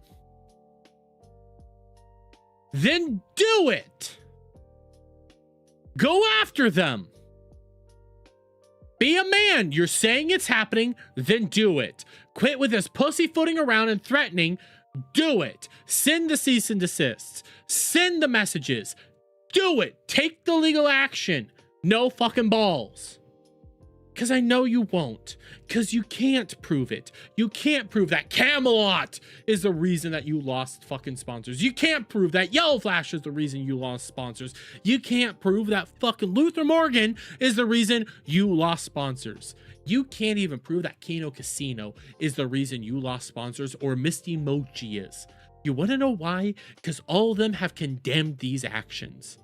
Each and every last one of them condemn people going out there and doing that and say that they don't support those actions. You, however, are trying to do the exact same shit that has been done to you for years. That these people are being mean and being defamatory and awful. Look at them. Look at how they're connected to me. Look. There's none of it. You're starting to act no different than people like Pokimane, Hassan Piker, the list goes on. Insert leftist, you're acting like them. And like I've said multiple times now, if those actions are taking place, if people are going out and above and touching the poo, I condemn it because that's fucking retarded. It's sad, but you know what? My goal with Coffee Brand Coffee was to build something that is apolitical, that is a really good product. And again, I've said it time and time again, it's not apolitical because it's your brand, so it's inherently political. Shut the fuck up. Done that. No, do I think it'll ever be Black Rifle? No, of course not. But do I think I can grow it into a multi-million-dollar business? Yes, I do. There's new people. No, you don't. No, you don't. A couple weeks ago, you said $10,000. You said maybe a couple $100,000. You never said $1 million business. Every day who buy my coffee that have never seen one of my YouTube videos, and that really burns these people up. Bullshit. That's okay. I just keep working. And if you take anything away from this, is that you should do the same. If you don't worry about people who are trying to drag you down. Don't worry about the crabs in a bucket because they have no power. They might get a little win here or there. Sure, they cost me a couple $1,000s on sponsors. I'll replace them, but their lives will still suck. That statement that you just said there shows that you have no damages. I lost a couple $1,000s on sponsors, but I'll replace them. You just shot yourself in the foot. That means you don't have an issue. You don't have actual damages. You're just going to replace it. If you lost it and then went for the suit, you could have won, but you just fucked yourself over. You're telling the world you're A-okay and it's fine. You screwed yourself there. Sure, they can spam negative reviews, but Amazon reviews them. Their lives will still suck. There's nothing here. There's just nothing. There's nothing to disclose. These people are pathetic losers who lie to you for money. I didn't tell the world that I bought a K-cup machine worth $80,000 and begged my audience to help pay that off. I didn't go out there and tell the world that I own my own roasters. I didn't go out into the world and say that I print my own bags. I never said that shit. But you did. It's a total and complete blowout. Anybody who's talked shit about my coffee company is a moron. If you don't like it, that's cool. Don't buy it. If you buy it and you don't like it, that's cool. Leave a bad review. But you just said you delete bad reviews, so there are no bad reviews. But at least try it if you're a coffee drinker. BuyCBC.com will take you directly to our Amazon store. Buy a bag to own the haters. I sure would love that. Man, dude, why did you think this is a good idea? Why do you think any of these fucking vlogs are a good idea? Holy shit. Holy shit, holy shit, holy shit. Why have you been thinking that these are wins right now? Because what you just did was the most sad and pathetic thing I've seen in years. Holy crap, dude. Like this was a crash out. You continue to just levy out more lies. You said that you don't own this stuff. You said that you were a dropship for a while, but now magically you're not. But yet you don't own any of this stuff, and you use other people to do this. Dude. I don't know what you thought, how you thought this was a win, but this was the biggest loss I have seen in fucking years, dude. Holy shit. Brad's right. He just burned me. Oh yeah, burned me. I can't wait for him to lose Xanadu. I don't know what Xanadu is. It's not different than it's no different than leftists blaming Nerdrotic for random people leaving mean comments on their stuff. Blame the people actually leaving the comments. Exactly. Like, I could believe, okay, because I talked about the dude. Go to the Bearing clip, okay? I have a stream with Bearing. We talked about the dude going through his fucking trash. We called that dude a loser, a nonce, a pathetic piece of shit, and we laughed at him. Bearing and I did that because we thought he was ridiculous. Because I don't support that. I can believe that there's people out there that say, go out and do this. And you know what? To those people, I tell them to shut up. You don't touch the poo. You don't do it. Because you turn the fucking cow into a victim. You point and you laugh. You bring up how their statements don't make sense. You do what Luther Morgan's doing and just going through, okay, so where's this? Where's this? Where's this? Where's this? No harassing. No harassing. Just ask very cordially, very politely. Do all that. But you are doing what the leftists do when, like he said, trying to get your name direct, exactly. Pizza said, just like Pizza said, okay? Just like he said. You're doing no different than when people go out there and blame Critical Drinker for a movie failing or Nerdrotic for a movie failing and all these bad reviews. Oh, look at them. They're causing review bombs. No. You can't link that at all. But you're trying to. And again, when you say you're not putting people on blast, you were really pretty evident on who you were calling out there. But hey, we do have some reactions to this. Oh, wrong button. And by the way, I see Rodimus Prime go like, I join the stream, and the first thing I hear is you don't touch the poo. It's a saying when you deal with lolcows and stuff. You don't touch the poo. It basically means you don't DM them. You don't go to their house. You don't do that stuff. You don't ever do that, okay? You don't dox them. You don't do that. You don't send people to do that. That's touching the poo. Because when you touch the poo, bad things can happen. Okay? Awful things can happen. Don't tip the cow is another good way. Bad things can happen, which can lead to the person that you're trying to A-log, make fun of, farm, whatever. You can turn them easily into the victim and make yourself the bad guy. So you don't do that. So that's why you condemn it. You never cross that line, because crossing that line is the bad thing. So there's a lot of ways you could do it, but that's what that basically means. Never touch the poo. Exactly. Jerry, you decided to go to war with the internet. You get what you deserve. Yep. Of course, I don't advocate criminal behavior. Exactly. You may think it's ridiculous, but that's how Julian Assange hacked the government. He found info in the trash, which allowed him into their systems. Still gonna say probably don't go through people's trash. I'm just gonna say you shouldn't do that. You can tell her. You can tell her.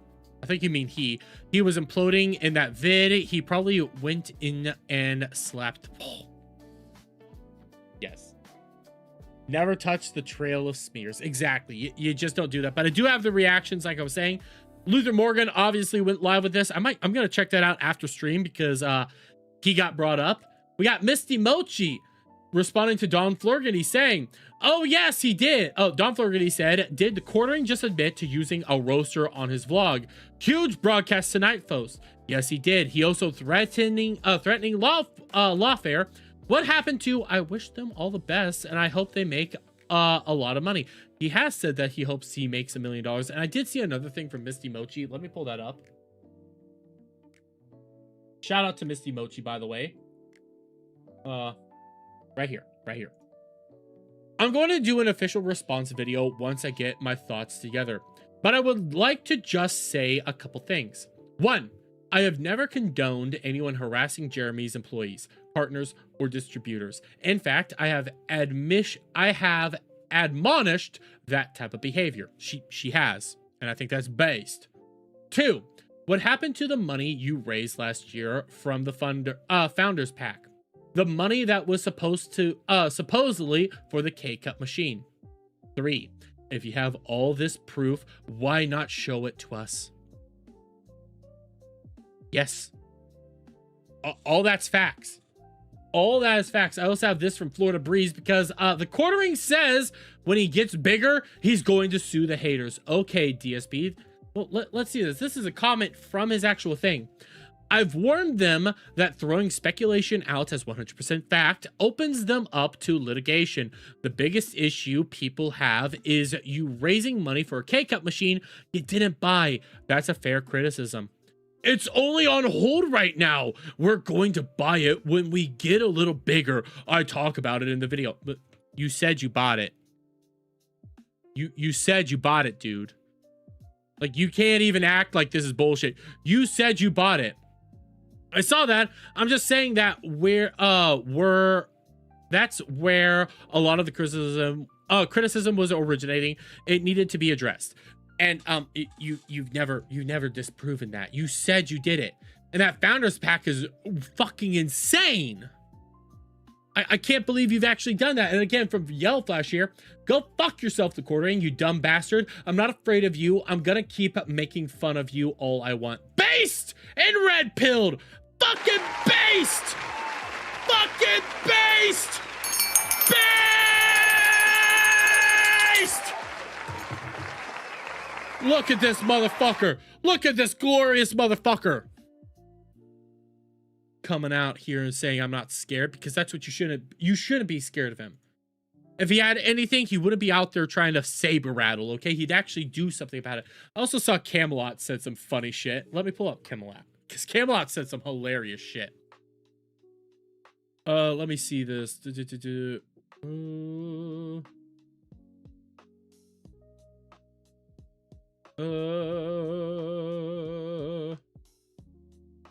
I'm trying to find the right one.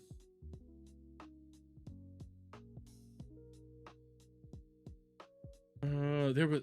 Fuck, where's that response? Is this the response? In the vlog today, the quartering mentions me several times, then claims suing over defamation is worth it. So he's going to sue me. I'm still puzzled. That's a good one, but there was a really good one from fucking Camelot that I'm trying to find. Like a really good one. Oh, where is it? Where is it? Where is it? I mean, I have a couple good ones here from Camelot. A couple good ones. Shit, where's the really good one though? Fuck. No, where is it? It's all good, I understand. Okay, here it is. Here it is. Okay, you know what? We're gonna do it this way. We're gonna do it like this real quick. Because I want to save that really good one for the end. Oh god, it's so good. It's so fantastic. But from Camelot. In a vlog video today, the quartering mentions me several times, then claims suing over defamation is worth it. So he is going to sue me over reacting to his own words, lol. Bring it on, Butter Golem. I'm still puzzled as to why he focused on me, but terrified to acknowledge the casino or Don or anyone else who easily can cover this content better than I do. You also have this. After watching Luther Morgan cover the quartering vlog, Jeremy mentions me, then immediately Yellow Flash and starts rambling about people harassing his employees, implying me and Yellow Flash instructed people to harass him. Then goes into starting to sue people. So is he suing everyone? Casino, Luther, Dawn, Flash, me, Tebow, Alyssa, Rantman, Kino Hydra, Goose, list goes on and on. Me! Come on, man! Come on, brother! Me! Or just me and Yellow Flash. What a weird dude. I mean, he also did more or less bring up Luther, but that's that. But I have this one. Then I'm gonna get to what you did, Brad, because shout out to motherfucking you base motherfucker. You have him responding to here. Yo, Jerk just called you out again. This time in his latest vlog, he called you a failed race car driver. It's all good. I understand Jer's perspective. He's extremely depressed, extremely overweight, on death's door, alone in his house he is about to lose, separated from his ex-wife, nothing to look forward to. I'd be pissed at me too. I'm sorry, that's the best one. That's the best one. I fucking love that. But real quick, motherfuckers, real quick, guys, we got a good one. We got a big one. We got a big one. Because Brad's coming in here gifting 10 memberships! Shout out, Brad, my best buddy. Thank you to all the new members and welcome everybody to the night crawlers. Why did I fuck that off? Gifty wifties? What, wifties? Gifty wifties. Yes! Is Jer watching right now? I don't know. Oof, brutal. Heather still has a year to go for that divorce, LOL. I think it might happen. I think the divorce might happen. Sounds like something a cuck would say. I had a good night. I had a good night streaming last night and feeling generous. Why, thank you, Brad. I appreciate it, brother. I appreciate it so much. Brad is a fucking base dude, and I can't wait to drink fucking more. Okay, Brad, here's the question. Which one of us is going to take a shot of the Trump smoked whiskey in Vegas? Because somebody has to do that now. Dom made that before we get into the next section, because I still have a couple more, I want to do the Tim Pool crash out before we call it a night, because that was fucking insane. Okay, but I do want to tell you guys about this story, okay? I want to inform you guys about this story before we do this. Because what happened last year, okay? This was a thing that literally happened last year. When we go to Vegas, we go to the Trump Hotel. When a couple of us stay there, I'm not. That's too rich and fancy for me. But no, we go to the Trump Hotel and we get some smoked whiskeys there, okay? They have really expensive smoked whiskeys, like really good smoked whiskeys. Let me see if I can pull some of these up. Trump Hotel smoked whiskey.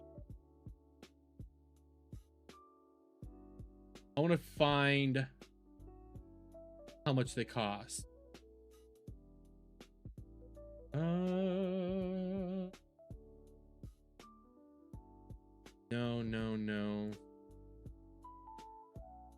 Trying to find the costs.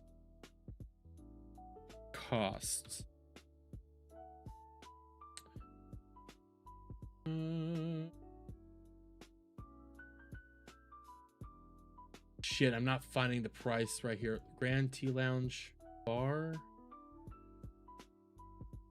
Okay. Shut up. Do they have the whiskeys here?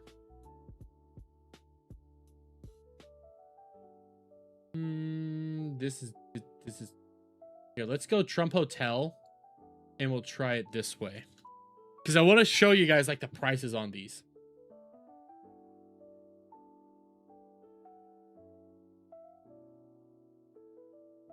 Let's see, can I pull it up here? New York, Trump, Las Vegas. Let's go that. Let's see, can I? No, I want to go. Stop fighting me! Rise and dies. No. I want to go Vegas Escape. So Trump, Las Vegas. Vegas Escape. It's not giving me. Okay, so there's drinks there. And like they go up in price. So there's a $25 one, a $50 one, I think a $75 one, and a $100 one. I could be wrong on the prices because I get them a little mixed up. I've gotten the $50 one the past 2 years, not the $100 one. Okay? A couple of our other guys, they get the $50 one. One of them got the $25 one. Brad always gets the most expensive, like the $100 one. Okay? That's the one that he got. And last year, he wasn't the only one that got it. Our buddy Dom H, who's in the chat now and then, he also got the $100 smoked old fashioned. Okay, that's what he got. Damn it, Jeremy, they were old fashioned. Shut up, Prof. I don't care. Anyways, that's what he got. So we're sitting there, we're sipping this stuff because they're fucking fantastic. Oh my God, it's like butter. So there was the $80 one. I don't remember the prices. That's why I was trying to look them up, because I got like the middle tier. Brad got the $100 one, same with Dom. So we're all sitting there. We're you know, sipping these, having a good time, enjoying it. And then our buddy Dom, we look over at him and his glass is empty. Is this stream almost over? I just got here. No, we still have a couple more things I want to do before we end the night. But his glass is empty, okay? And we're talking like a decent sized whiskey glass, but it's pure empty. We're sitting there, we're sipping it. And Brad looks over at Dom and goes like, dude, what happened to that? Where's the drink? What happened? It was like, oh, well, I drank it. It was really good. And our eyes get big and it's like, you just shot $100 glass of whiskey. Are you serious? He's like, yeah, it tasted amazing. No, that's a sipping whiskey. We just started busting his balls because of that. It was the dumbest thing ever. I can't. Listen, I love my buddy Dom. He's a good dude. He comes in the chat now and then. He works in New York. You know, he's there in commie. He's a prisoner of the commie land. Sorry, buddy. I'm sorry, but I fucking love Dom. I can't wait to see him again. No, that's not what you do with whiskey, salty Australian. Unless Fireball, maybe. Fucking, you know what? Maker's Mark, maybe. Not $100 worth of a smoked cocktail. Yeah, don't do that. That's something you sit there and you savor. FYI, I'm paying for dinner, not your booze. I know, Brett. I know you. But you're also going to pay for my hooker this year again. I'm kidding. Kind of. But let's get into the Tim Pool thing, okay? Let's do this, because this will be we'll do a double one here. A double wide. Let me make sure I have everything else I want closed out, because I'm not going to be able to get to... I'll put out a video on the quartering calling Gary and all of them pussies, but we're not going to be able to get to that one tonight because we are going a little later than I was planning. But you know what? We've been having a damn good time. I couldn't even get into... I'll do the gooning section tomorrow because that was a fucking wild section. Oh, excuse me. But let's do this real quick, okay? Ugh. Sorry, I had something in my throat. So yesterday, we saw Chrissie Mayr go on Tim Pool. And in reality, this was a fucking awful idea. I have never seen Chrissie at like doing this bad. I've watched F&T now for years. She's had her bad moments. Like, she's had jokes that, you know, didn't land. It was a rough time for her. But this was fucking special. Okay, this is just fucking insane. I'm trying to find a decent clip just to like properly show you. Chrissie Mayr's stub joke lands. Okay, like this is the level. This is the level of Chrissie Mayr's jokes and how they were treating there. Oh, but what? Because spun around or whatever. I don't really know what happened, but she was camping or something with her boyfriend, another friend. Yeah, bad time. Both arms? I think so. Yeah. Well, what they do is they spin around on the ground. Death rolls. And it twists your arm off. So there's like a video where a dude gets bit and starts rolling with it to stop it from ripping his arm off. Yeah. Sorry, I just saw Justice for Brad Cool. Justice! Smart. Oh my. Yeah. I'll do that if I ever get it. Gators are dinosaurs, man. You're doomed. Yeah, when we were in Florida, like I was driving from Fort Lauderdale over to Sarasota, and like along Alligator Alley, you just see them like they've got fences so that way they don't actually come onto the road. Oh yeah, well I did like everywhere. I did like the Everglades swamp boat or whatever, and I see an alligator and I'm like petrified, and then the guy's like, "That's my next wallet." I'm like, these people are just insane. These Floridians, If I ever get they got to be attacked dying all the time. by an alligator, I'll just be like, I don't know what happened. I'm stumped. Oh God, That'd be no, weird. she's not. That's a pity clap. That's a pity clap there. That's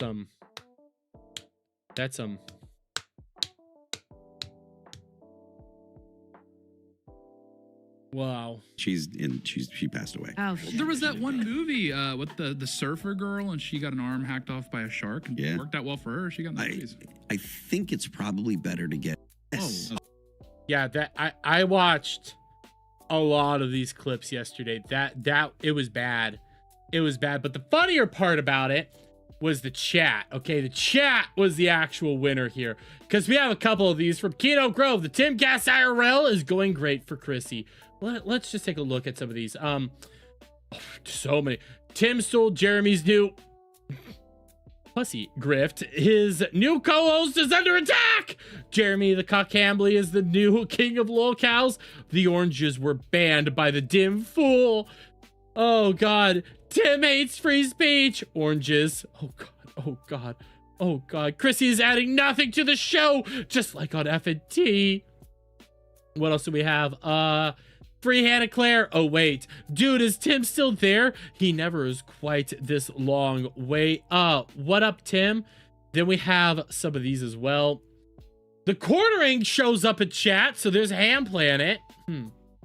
Maga Crack a Mike. These drama cultists are losing their minds. He said the thing. Oh, what else do we have? All the oranges. All the oranges. The chat is orange. So much orange. So much oranges. Oh, but this led to this. This led to this crash out. Now, I do have to preface, part of this crash out wasn't fully brought up by the oranges. I will say that. If I'm gonna be fair, it was partially brought up because he started talking about, fuck, I can't remember his name. Some left, not lefty, but one of those guys that's going around there saying a bunch of bullshit right now, like, oh my God, these people are assassinated and just lying. So he did get spurred on by that because the dude started lying about Tim. But where it went, well, let's just play the clip. Playing these stupid games. Oof.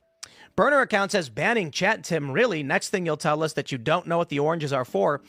It has always been the rule in Timcast chat that if you post the same thing 3 times in a row, you get a timeout. That's pretty pathetic. Like what is the thing that they're saying, or what are they doing? Are they just posting oranges? Well, that's fucking pathetic. My chat's filled with oranges. I love the oranges. Wow. You guys don't get special rules because you want to post oranges or whatever. You post it 3 times, we put you in timeout for 5 minutes. Well, what does that mean? Like you said 3 times in a row, but what if somebody does oranges, more people go on, and then a little bit later you do more oranges? If I say that 3 times in total, am I gonna get put in timeout now? That's fucking retarded. You come back and post it again 3 times, we put you in timeout for a half an hour. That's it. That's it. Like I can understand running your chat, but dude, you're crashing out over oranges. People get on mad, and then they go online and they're like, Tim changed his chat to subscriber. Always been subscriber only. Yeah, and that's pretty gay. Like the only reason to do subscriber only, and I'm not even lying about this, like some people do this legitimately. The only time people might do subscriber only is to set it to like subscribe for 1 second, or like the lowest tier of subscribing. Therefore, people can be reminded, hey, I should subscribe. That's it. It's just to get people to subscribe. But if you keep it that way, that's kind of gay, dude. That's kind of fucking gay. Always been. In fact, we once had member-only chat for a while. Yeah. And people were like, no, we want to chat, so we changed. Yeah, your member, actually, you know what? No, he didn't always have fucking subscriber only chats. He did that later on. Same with the members only, because the reason he did all those was to try to stop people from bringing up Jack Murphy and Eliza Blue and to silence all that stuff. That's why he started doing that. He wanted a barrier of entry because he doesn't respect his chat. That's why he only reads like 5 super chats and then pockets the rest of the fucking cash. He doesn't care about you at all. He's never cared about you. That's why he does this shit. Because he's pathetic. To subscriber only. Playing. Yeah. Dude. Ignore the fucking oranges. Just ignore them. There was nothing from the show. This show was fucking stupid. Is it mean Copium sub only? His might be set to sub only solely so that it reminds you to sub. Like, that is a legitimate thing. But when Tim started implementing that, that was to get people to quit talking about Jack Murphy and Eliza Blue. That's why he did it. Because it wasn't originally set to sub only. I know, everybody was there in the beginning. It's never always been set to that. You had a period when it wasn't, but you got into these big dramas, and you're like, fuck it, nobody's allowed to chat anymore in my chat because of... Fuck off, dude. And I have more examples of just how bad that stream was for Chrissie Mayr last night. It was bad. Like, I have an example from the uncensored portion. Here, I'll read this. Chrissie Mayr living up to the Craigslist Chrissie moniker. I completely see how she almost got sex trafficked in a hotel bathroom. What? Forgiven. Well, he's got to pay back those loans. So. Or like go to a gay bar if you're a straight guy and let the gay guys buy you drinks and then go to the straight bar. I don't know if that's actually a good plan. Because then they'll expect something. I mean, look, man, gay dudes are aggressive. I don't know. Probably not a great idea. Drunk gay dudes, you know, just take it. They're just gonna grab you. Look, dudes are aggressive when they like, you know, dudes are the ones that are supposed to make the move. When you got gay dudes and they're like, well, this is a dude, I'm a dude, and just grab your junk. Next thing you know, whoops. You got monkeypox. Yeah. Forgiven. Well, he's got to pay back those loans. What the fuck? Chrissie crashed out. It's horrible. Insincerity. EM. Wait, what? What are you saying? I'm trying to figure out what you're saying there, Malty. Sorry. Do you know that Phil grew up about a dozen miles away from where I grew up? I still like Phil Labonte. I think Phil's fucking cool. I think Phil could do his own fucking thing, but goddamn. Chrissie did crash out though. Oh god, it was awful. I do remember. I have a video of that. That fucking video had no reason to be as successful as it was. Half my videos right now have no reason to be as successful. What the hell is wrong with you guys? Why are you watching my shit like this? That had zero reason. My Chrissie Mayr video. I'm trying to do this. My Chrissie Mayr video is sitting at almost 20,000 views. It had zero reason to do that. Zero. Why did that hit 20,000 views? What the hell? It means set on fire, incinerate. Oh, that's what you were saying. Listen, okay, I'm retarded. Tim never has decent guests now, just the same idiots. He has some, like, now and then. Like, tonight he had Craig from Side Scrollers on. Stuttering Craig was on tonight, so he has him. So he has had, like, some decent guests here or there, but it's just so bland and boring, and he constantly has this... He has one dude on way too often, and he needs to stop, and that's that, who's the lefty? Brian Shapiro. He has Brian Shapiro on way too much, and all you're doing is giving Brian Shapiro more legitimacy. Never give him legitimacy. That dude is fucking deranged. Got drunk hanging with Chrissie at MegaCon this year. I'm not gonna get that many views of my video this week, and we got a really good guest. You're gonna get some views on yours, Brad. You're gonna get some views. Trust me, you're gonna get views. He had Craig on, but that's slumming it. That's true. That is true. Tim Pool slummed it today with Craig. That is true. No, but the problem with Tim Pool is he's just so bland. He himself cannot carry his show alone. He needs other people to do it. That's why he has people like Phil Labonte on. Oh, that younger guy. Who was his name again? Oh, who was the younger kid? Fuck. He's the Zoomer. Like, if I find... the younger looking one. He was the one that is like... He's actually really decent about this. Him. This one. I can't remember his name. Him. He's younger than me. He is actually, like, really good on the show because he has charisma. He actually has capability. he might be stupid sometimes and say some wrong things, but he actually has like a presence that Tim doesn't. Craig from Side Scrollers, yes. Brett's also good. Ian needs to go 100%. What the fuck? Who the fuck? Why? Tate. Yes, Tate. Tate Brown holding it down. I think Tate has a presence. Brett's good.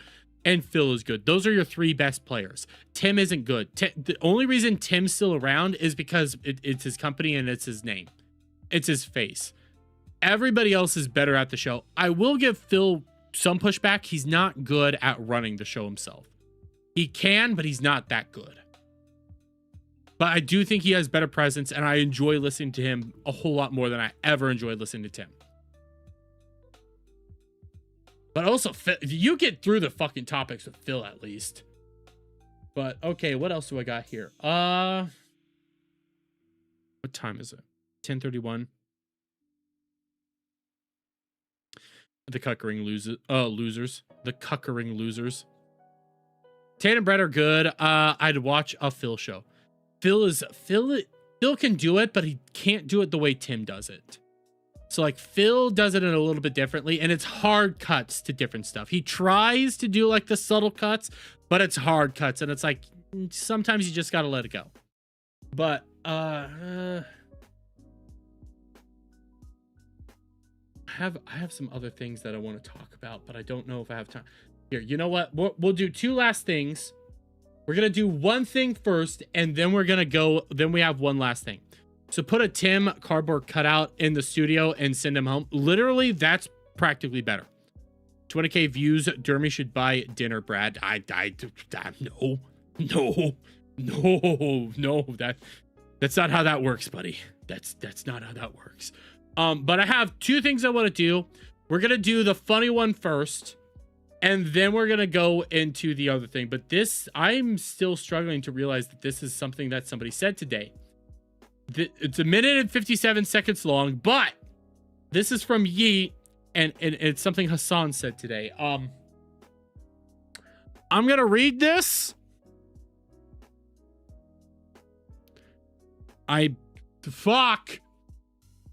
plans to tactically drop meat picks in the general election or primaries to help candidates like Abdul El Said. Also says he'll wear his Mao suits only on red carpet / big events. Give me 1 second. I just saw. Oh, it's fine. Okay, that's fine.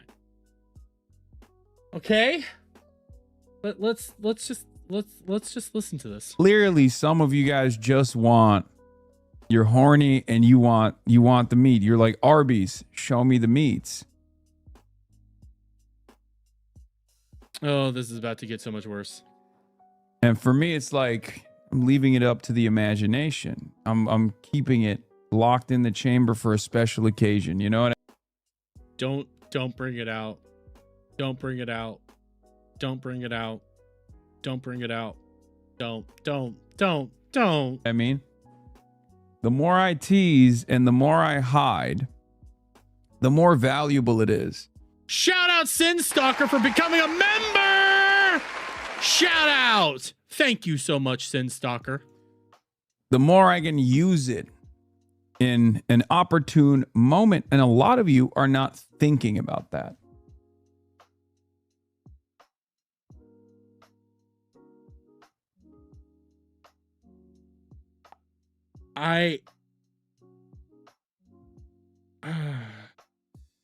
A lot of you are not thinking about that. Yeah, it's a little bit like a male hijab.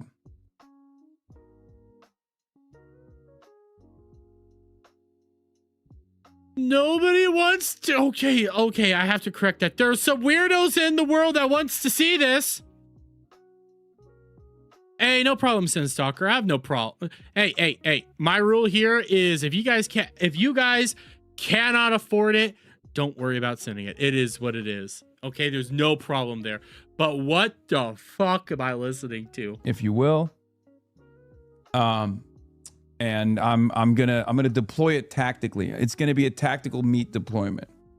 Okay, it's gonna be a tactical meat deployment It's not going to be in the tub. So if that's what you think, you're wrong. But it'll be like a tactical meat deployment that will most likely be deployed for a particular race or something. You know, for a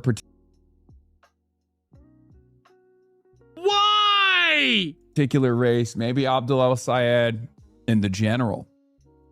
Since Sucker's like, wait, what the fuck did I walk into? You walked into Hassan talking about how he wants to whip out his meat to help people win elections. Why? Right? Not even in the primary. Like, that's what I'm thinking. That's what I'm going to be using. If there's the established Democrats get crazier in the primaries, who knows? I might do a meat launch.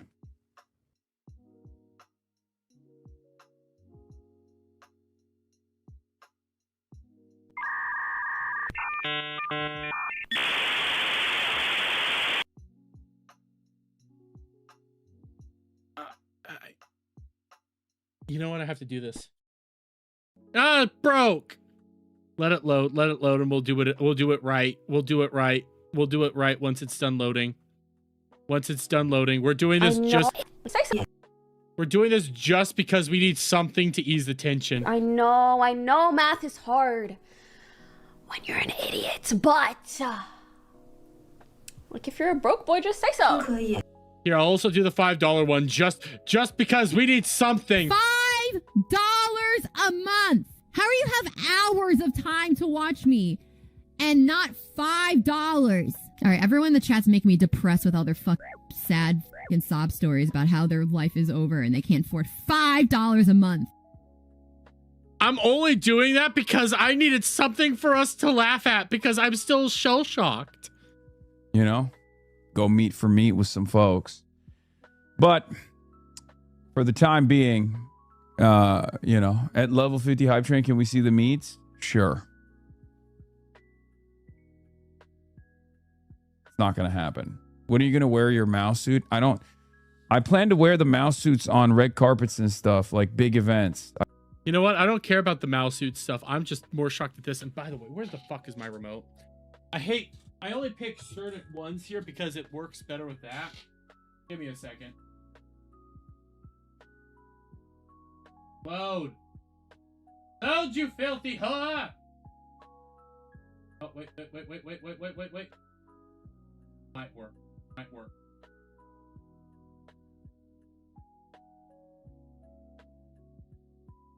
Yep, there we go. If it's flashing in the background like that, like the flickering stuff, I don't use it. I refuse to use that. I like to have these on the background because it's aesthetic and it looks cool. Oh, God. Oh, God. Common sense prevailed. Is it so small I missed it? I don't want to ever see it.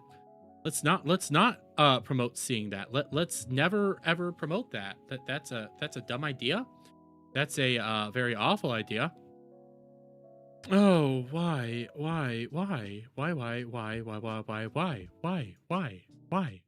But okay, I have one last thing, and then we're gonna start wrapping it up. Some of the stuff I'm gonna bring back tomorrow because I have to do a stream tomorrow as well. Because I will not be streaming Thursday because I have to watch the Odyssey. Yay! But speaking of the Odyssey, we do have a reaction I do want to play because there's a lot of people talking about the Odyssey. You know, you got one dude from Alabama who now lives in Florida who's saying it's going to be $1 billion, super awesome and amazing. Everybody's discrediting it and everything like that. I'm still on the side that it's going to be a mid movie. That's the position I have taken. I think it's going to be mid. I don't think it's going to be fantastic or amazing. I think it's just going to be mid to okay. Nothing to write home about. But we do have this from Film Threat because they have an out of the theater reaction to go over. And I thought, you know what? Why don't we actually look into this? Why don't we actually take a peek of this stuff? Here we are, Alan, with our out of the theater review of The Odyssey, our social media reaction. Christopher Nolan. What do you think? I was bored out of my mind. I was checked out on this movie pretty much from the beginning. The sound was awful. I couldn't understand dialogue. And then I started to understand dialogue and realized how bad the dialogue is. This is the most pretentious movie I've seen all year. And honestly, from the trailers alone, I have assumed that it was going to be super pretentious. My thoughts are this feels like Nolan having his, I've said his name multiple times and I cannot remember it for crying out loud. The dude that made Jurassic Park. Why am I forgetting it? Spielberg. This is Nolan having his Spielberg moment where he thinks that his shit don't stink. He's breathing in his own farts and he thinks that it's all going to be wonderful and amazing. Yeah. I'm so new to these drama llamas. I need the lore immediately. On who these guys are? No, these guys are good. These guys are good. And by the way, we have fucking Cash Guesser gifted 5 memberships. Shout out to you, Cash. Thank you so much. Kubrick 2, yeah. Oh, and by the way, R.I.P. Sam Neill. I see that in Craig. I do. R.I.P. Sam Neill. But this movie has just looked pretentious the entire time. I have not been. I went from super excited to curious to now it's like I just want to kind of get it over with. If you get my drift there, I kind of just want to do this and see the results. I want to know what type of movie will this be. And I can't wait to not see this movie again. The thing that didn't work for me mostly was the accents. The way they spoke, I felt diminished the film. It felt too modern. And in a way, it kind of felt like El Topo. By the way, the F yeah, there is a fuck yeah in the movie. Like they say fuck yeah. Yeah. Alejandro Jodorowsky's El Topo was like a modern Western, and this felt like a modern epic. And just, look, there are parts that drag, especially... Sin Stalker, you pay for facts and lore? Oh, Sin Stalker. I do have lore from F&T and stuff. I am working on a video for, like, F&T lore. I am working on something there. I just need to find Ryan's apology still. The first half. But then there are also moments, in particular with the Cyclops, I thought were great. The fall of Troy. I thought the witch with played by Samantha Ward. She was very good, and the way they the soldiers transform. I'm not going to go into detail there. I thought that was very clever, but for the most part, I'm still marinating on it. It's not a disaster, but I'll say the controversial castings. Not a big deal. It's not that big a deal because of screen time. Right. They might as well be cameos. They're really not in the movie all that much. Although Elliot Page as Sinan is the greatest soldier I've ever known. Elliot Page as Sinan is the greatest soldier you've ever known. Elliot Page as Sinan is the greatest soldier you've ever known. That's not a glowing praise there. That's not something to write home about. This is I don't think it's gonna. I think it's just gonna be mid. I think it's just gonna be a mid movie. It was called that in the movie. That's like a line in the movie. Yeah. Okay, so it's it's one of those things where you see a Nolan film the first time, you're like, why did you do this and that, and then the second time you see it, maybe it bothers you less. It's not gonna happen. I don't know. We'll see. I'm seeing it the second time on Thursday. Here's my big thing. That was Matt Damon on screen. That was Anne Hathaway on screen. That was Tom Holland on screen. There was no characterization, no effort to say, I'm playing this character. I'm seeing Matt Damon, Anne Hathaway, and everyone. And it just doesn't feel part of the period. I don't like that the colors were muted. It felt very muted. It should have been grand and colorful, and it wasn't that. And I thought the music, it's not the best for a Nolan film. Usually the score carries the movie a lot. This one... Well, yeah, because on this one, it was made by, fuck the rapper dude. What's his name? Oh, shit, I can't think of his name right now. But there's a black rapper dude who's supposed to be a bard who helped make the music. I want to know what that fucking end credits song is. That is my desire right now. It's a lot of drumming. The Travis Scott song over credits. Oh yeah, I can't wait to see it at the Academy Awards this year. You won't. I will say, Travis Scott, thank this you. movie will probably win a lot of technical Oscars, and it is guaranteed to win an Oscar for casting. And there's a reason for that. There's a lot I want to say that I can't. This is initial reaction, and my reaction is not a disaster, but mixed. And for Alan, Disaster, not mixed. not a disaster, mixed. Okay, we'll talk more later this week.